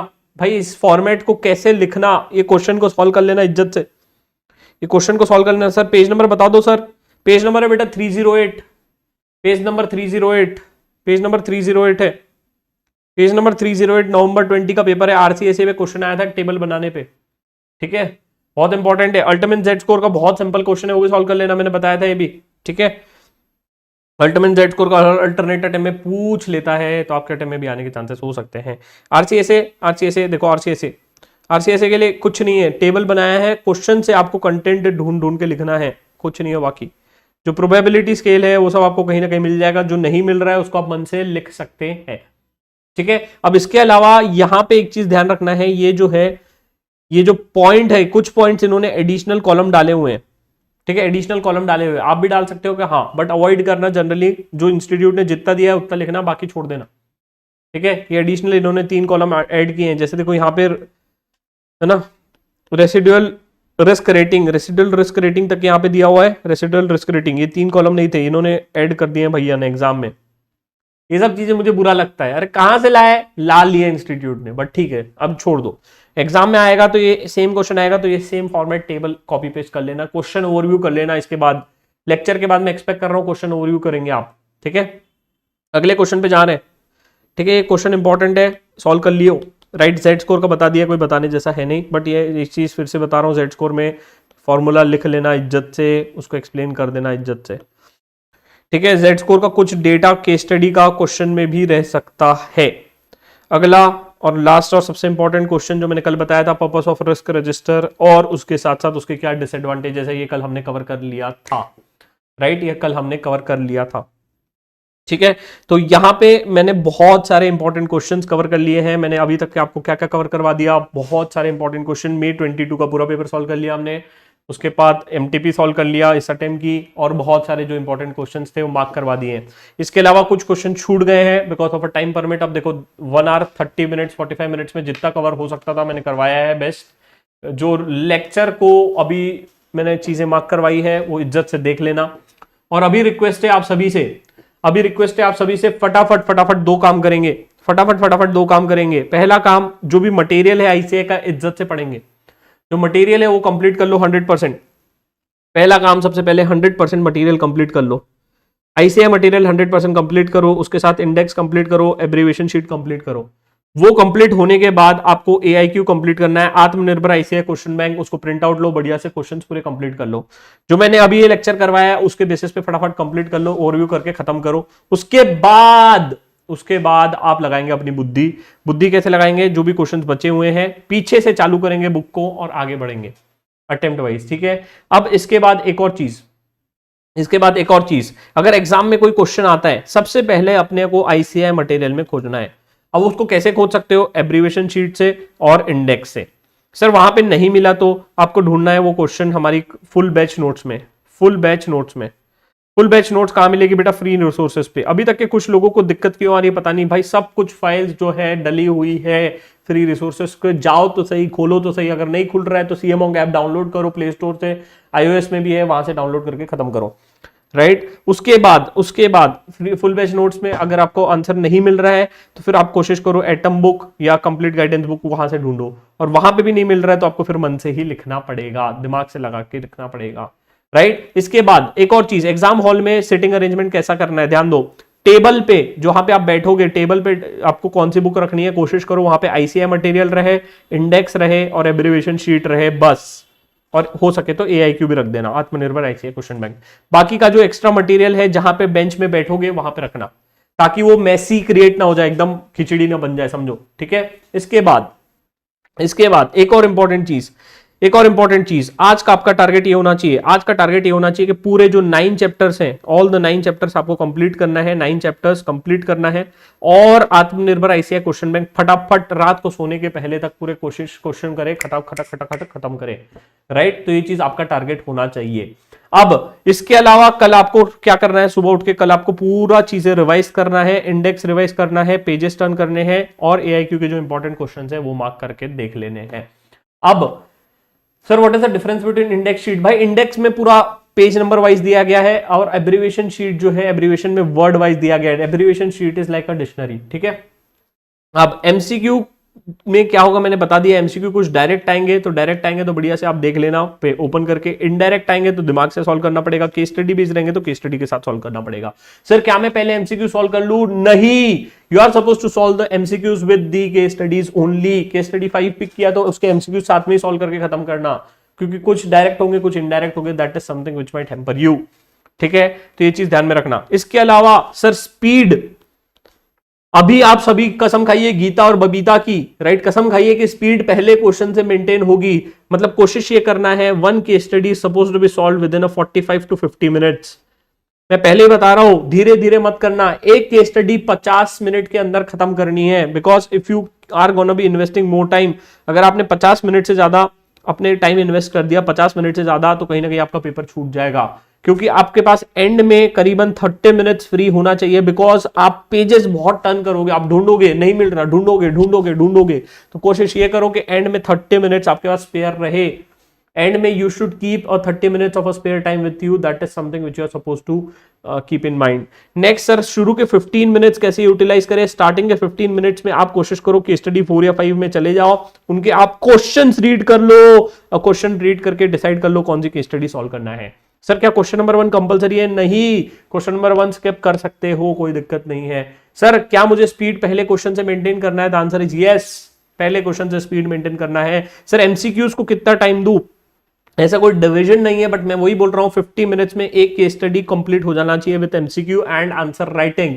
अगर डायरेक्ट क्वेश्चन है तो भैया कॉपी पेस्ट कर रहे हो तो फटाफट कॉपी पेस्ट करो, स्केल को यूज करो कॉपी पेस्ट करने के लिए। इसके अलावा एक और रिक्वेस्ट है कि जिन जिन लोगों ने अपने बुक्स में ऐसे स्टिकी नोट नहीं लगाए हैं, तो सबसे नंबर निवेदन है कि भैया स्टिकी नोट लगाए। जैसे कि देखो मैंने कैसे स्टिकी नोट्स लगा के रखे हैं नोट्स बुक में, राइट, आप इस तरीके से स्टिकी नोट्स लगा के रखिए। स्टिकी नोट्स लगाने से कहीं ना कहीं आपका टाइम बचेगा, प्लस उसमें आप स्टिकी नोट लगाओ, चैप्टर 1 यहाँ से चालू हो रहा है, चैप्टर 2 यहाँ से चालू हो रहा है, चैप्टर 3, चैप्टर 4, चैप्टर 5, ताकि आपका समय पे टाइम बचे, राइट। अब last and most important tip, last और सबसे इंपॉर्टेंट टिप, जाने से पहले आप सभी से एक प्रॉमिस, पहले एक प्रॉमिस लेंगे फिर टिप दूंगा। आप सभी मुझे प्रॉमिस कीजिए, आज आप सोने से पहले पूरे चैप्टर कंप्लीट करोगे और आत्मनिर्भर क्वेश्चन बैंक जितना हो सके उतना सॉल्व करोगे। प्रॉमिस करो मुझे, आई प्रॉमिस लिखो चैट बॉक्स में, मुझे सभी का प्रॉमिस चाहिए, मुझे सभी का प्रॉमिस चाहिए, मुझे आज सभी का प्रॉमिस चाहिए, मुझे सभी का प्रॉमिस चाहिए। सर पहले प्रॉमिस करो, फिर मैं केस स्टडी डाइजेस्ट का भी बताऊंगा। पहले मुझे सभी का प्रॉमिस चाहिए यार, प्रॉमिस दो मुझे, नहीं मुझे प्रॉमिस चाहिए। आप पहले प्रॉमिस करोगे, आज पूरा कोशिश करोगे कि आप पूरा आईसीआई मटेरियल कंप्लीट करने का कोशिश करोगे और आत्मनिर्भर बुक जो है, राइट, जो आईसीआई क्वेश्चन है वो कंप्लीट करने का कोशिश करोगे। मुझे प्रॉमिस चाहिए यार पहले, मुझे नहीं, मुझे पहले प्रॉमिस दो, आई प्रॉमिस लिखो, आज सभी का प्रॉमिस चाहिए मुझे। तुम खा लो, गीता की कसम खाओ, बबीता की कसम खाओ, जिसकी कसम खाना है खाओ, बट मुझे आज प्रॉमिस चाहिए सर, आज आई प्रॉमिस। और कोशिश ये करेंगे कि हम पूरा पेपर करके आएंगे, साम दाम दंड भेद जो करना पड़े करेंगे, पहले इस क्वेश्चन से स्पीड मेंटेन करेंगे, क्योंकि मुझे पता है कि यही पेपर जो है मेरे को आर या पार करवाएगा, यही पेपर जो है आपको एग्रीगेट बनाने में मदद करेगा, राइट। क्वेश्चन की स्पीड पहले पेपर से, पहले क्वेश्चन से बना के रखेंगे, रुकना नहीं है, इधर उधर नहीं देखना है। आसपास आपको पेजेस की बहुत आवाज आएगी, आसपास बहुत डिस्टर्बेंस होगा, जिसका जो पेपर है करने दो, बाकी लोगों को आप अपने नोट्स पे फोकस करो, आप अपनी स्पीड पे फोकस करो। क्वेश्चन के आंसर अगर नहीं बन रहे तो वर्ड्स को तोड़ो, उस बड़े क्वेश्चन को तोड़ो कि भाई ये कौन से चैप्टर का है, कौन से पार्ट का है, उसको एनालाइज करो और आप उसके बाद देखो कि भैया क्या आंसर है, ठीक है यार। ये मैं चाहता हूं कि आप बढ़िया से करें। और अब एक दो चीजें जो डाउट्स है वो पहले मैं कवर कर देता हूं। कुछ ऐसे इंपॉर्टेंट डाउट्स आ रहे हैं कि सर केस स्टडी डाइजेस्ट, भाई केस स्टडी डाइजेस्ट में कुछ नहीं है। देखो केस स्टडी डाइजेस्ट में क्या है, केस स्टडी डाइजेस्ट के लिए आप आ जाओ पेज नंबर 421 पे, पेज नंबर 421 पे आ जाओ, पेज नंबर 421 पे आ जाओ। मैं बताता हूँ केस स्टडी डाइजेस्ट क्या है। कुछ नहीं है case study digest, case study digest कुछ नहीं है बेटा, लॉलीपॉप बनाया है केस स्टडी डाइजेस्ट ने। एक सेकंड रुक जाओ, केस स्टडी डाइजेस्ट में समझा देता हूँ आपको। 4 ठो केस स्टडी नहीं दी गई है यार, इतना क्यों टेंशन ले रहे हो। उसमें भी आई थिंक मैंने 1-2 वीडियोस डाले हुए हैं यूट्यूब पे एक क्वेश्चन का, तो राइट, तो उसका भी क्यों टेंशन ले रहे हो आप। कोई टेंशन लेने का जरूरत नहीं है। Case study digest, case study digest क्या है, केस स्टडी डाइजेस्ट सब कर लिया हमने, देखो सब कर लिया है। एक सेकंड को रोटेट करने दो, अरे बेटा हाँ है, देखो 1 2 3 4, सिर्फ ये 4 केस स्टडीज नहीं है, 15 16 17 18, 15 16 17 18 उसमें भी वीडियो डले हुए हैं, 15 का शायद वीडियो डला हुआ है यूट्यूब पे, राइट, उसका भी वीडियो डला हुआ है। और बताइए क्या चाहिए, सब कुछ तो डला हुआ है। ये आप बुक को फॉलो करो, सब कुछ है इसमें मेरे दोस्तों, सबको टेंशन नहीं लेना है, बस खत्म करना है अब। बाकी आधे से ज्यादा क्वेश्चन तो रिपीटेड है, मार्किंग भी कर दी आपके लिए, इसलिए बोल रहा हूं ये बुक का प्रिंट आउट ले लो, ज्यादा बुद्धि मत लगाओ, सब कुछ मार्किंग किया हुआ है, क्वेरी शीट अटैच की हुई है, चीजें समझाई हुई है, जो चीज नहीं समझ रही है वो चीज यहां से कवर हो जाएगा। और मैं आप सभी से रिक्वेस्ट करूंगा पेपर पूरा कंप्लीट करो, और कोई दिक्कत है डिस्कशन ग्रुप ज्वाइन करो, वो चीज आपके लिए वहां पे हर वो चीज कवर की गई है। और बढ़िया से पेपर लिख के आना, और कोई भी दिक्कत हो जरूर कनेक्ट करिए टेलीग्राम में। और एग्जाम के लिए ऑल द वेरी बेस्ट, फोड़ के आएंगे और 80+ लेके आएंगे, राइट। और एक और चीज, एग्जाम के बाद बहुत सारे training workshops, placements, guidance, interview preparation आप सभी के लिए चालू हो रही है। अगली बैच 28 नवंबर से स्टार्ट हो रही है, जहां पे हम आपको एंड टू एंड प्रिपेयर करवाएंगे, क्योंकि प्रिपरेशन पहले से चालू करनी चाहिए। अगर आप चाहते हो अपना जॉब सिक्योर करना तो पहले ज्वाइन कर लेना, बिकॉज रिजल्ट के बाद तो वैसे ही बैचेस चलती है, बट पहले ज्वाइन करोगे तो कहीं ना कहीं आपको हेल्पफुल रहेगा। इसके अलावा कोई डाउट्स है तो जरूर पूछ लीजिए चैट बॉक्स में, मैं 2 मिनट के लिए अवेलेबल हूं, नहीं तो फिर हम लोग जरूर टेलीग्राम पे इसको सॉल्व कर देंगे। All the very best, thank you guys for joining in. अब डाउट्स कवर कर रहे हैं, how to read a case study fast, ये तो प्रैक्टिस से आएगा। और बताइए और क्या डाउट है, और क्या डाउट है, और क्या डाउट है। यस सर, थैंक यू वेरी much, thanks for joining in. I hope सभी को लेक्चर में मजा आया होगा। जरूर बताइए कैसा लगा लेक्चर, मैंने बहुत सारी चीजें कवर करने का कोशिश की है। What will be the expected question list from the exam in a previous attempt. अभी देखो ये मेरे को भी नहीं पता, आपको भी नहीं पता, भगवान को भी नहीं पता, right. Please share the list of important questions. मैंने अभी कोशिश की है पूरे इंपॉर्टेंट क्वेश्चंस कवर करने का, वो चीज एक बार देख लो, हो जाएगा। Thank you for the lecture, thanks यार, बहुत बढ़िया, अच्छा लगा होगा आई होप सभी को। आरबीआईए रिस्क बेस्ड इंटरनल कंट्रोल, आरबीआईए लेके जाना है क्या, नहीं अवॉइड कर सकते हो आरबीआईए वाला। 15 मिनट्स रीडिंग टाइम स्ट्रेटेजी, खुशबू मैंने अभी बताया है, रीडिंग टाइम में क्वेश्चन करो, एक आधी क्वेश्चन एलिमिनेट, कौन सा करना है वो डिसाइड कर लो, that is something which you are supposed to decide. ये वीडियोस डिलीट मत करना, नहीं करेंगे, नहीं करेंगे, आप ही के लिए वीडियो ये आज था, टेंशन ना ले। अरे क्या हो गया, पॉज क्यों हो गया, एक सेकंड रुको, एक सेकंड रुको, ये लाइव स्ट्रीम पॉज कैसे हो गई। ओके ओके, क्या आप मुझे देख सक रहे हैं।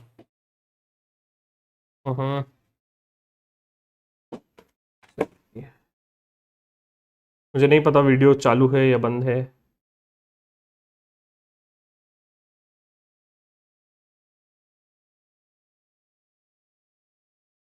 और कोई डाउट्स है तो प्लीज पूछ लो, और कोई डाउट्स है तो प्लीज पूछ लो।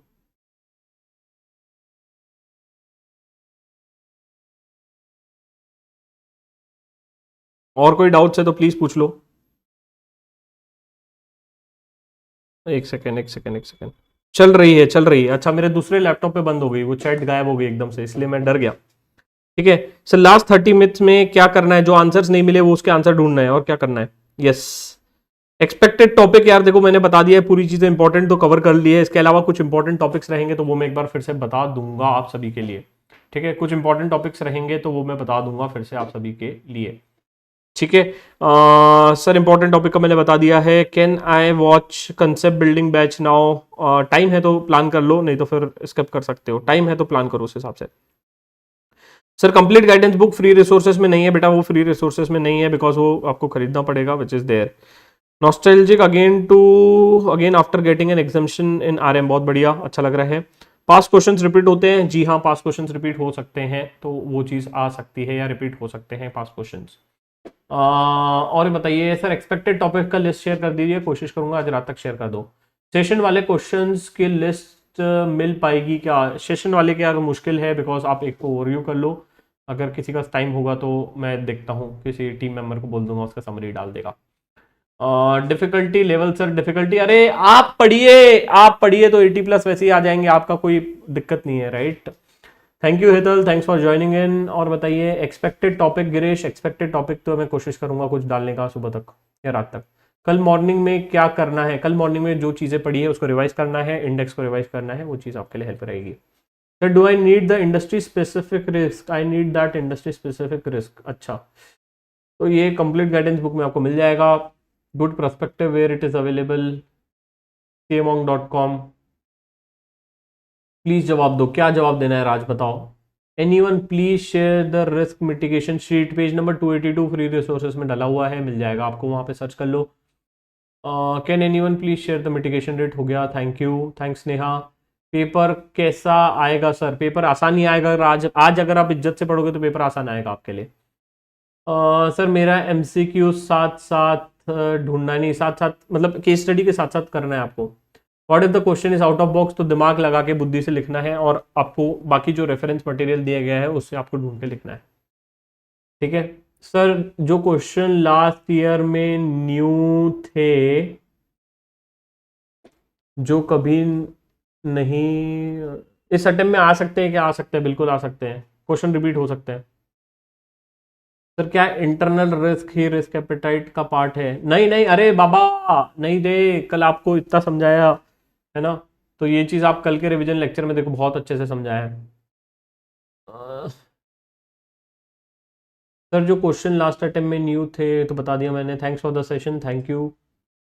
Do I sir I need to explain anything in MCQ question? अरे नहीं, MCQ OMR पे करना है, OMR पे करना है, अयो OMR पे MCQ करना है, कुछ समझाने की जरूरत नहीं है। CA फाउंडेशन वाले देख सकते हैं, क्या देख सकते हैं CA फाउंडेशन वाले? Sir I need to explain anything in MCQ, ना बाबा ना। सर सर एग्जाबिट तो कंसिडर करना जरूरी है, ओवरव्यू कर लेना अगर एग्जाबिट वाला, अगर एग्जाम में आज तक कभी आया नहीं एग्जाबिट वाला क्वेश्चन, बट ठीक है,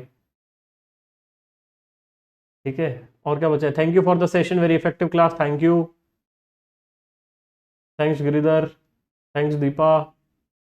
पेपर इजी रहेगा आपकी वजह से, थैंक यू वेरी मच। Khushboo thank you.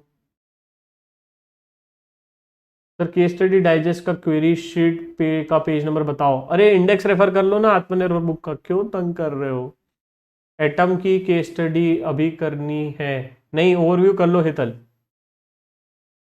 अयो हाँ, SFM स्किप कर सकते हैं? नहीं, ओवरव्यू करो, चैप्टर देखो, पेज नंबर देखो, इंडेक्स देखो और खत्म करो। तो टाइप ऑफ रिस्क सिर्फ चैप्टर नंबर 1 और 9 से देखना है ना? हाँ, 1 और 9 पे मेन दिए गए हैं और बाकी चैप्टर में थोड़ा थोड़ा थोड़ा थोड़ा दिया गया है वहां पे। फॉरेक्स में क्या, वही मैं बता रहा हूँ, इंडेक्स देखो SFM के लिए, और क्वेश्चंस जो आए हैं वो देख लो एक बार बस। मजा आ गया, थैंक्स अजय भाई, ओके। पेपर आप सेट करते हो ना? वाह वाह वाह वाह वाह, मजे ले लो बस, जाओ भाई जाओ, अब टाइम पास कर रहे हैं सब। चलो guys, bye bye, take care, all the best.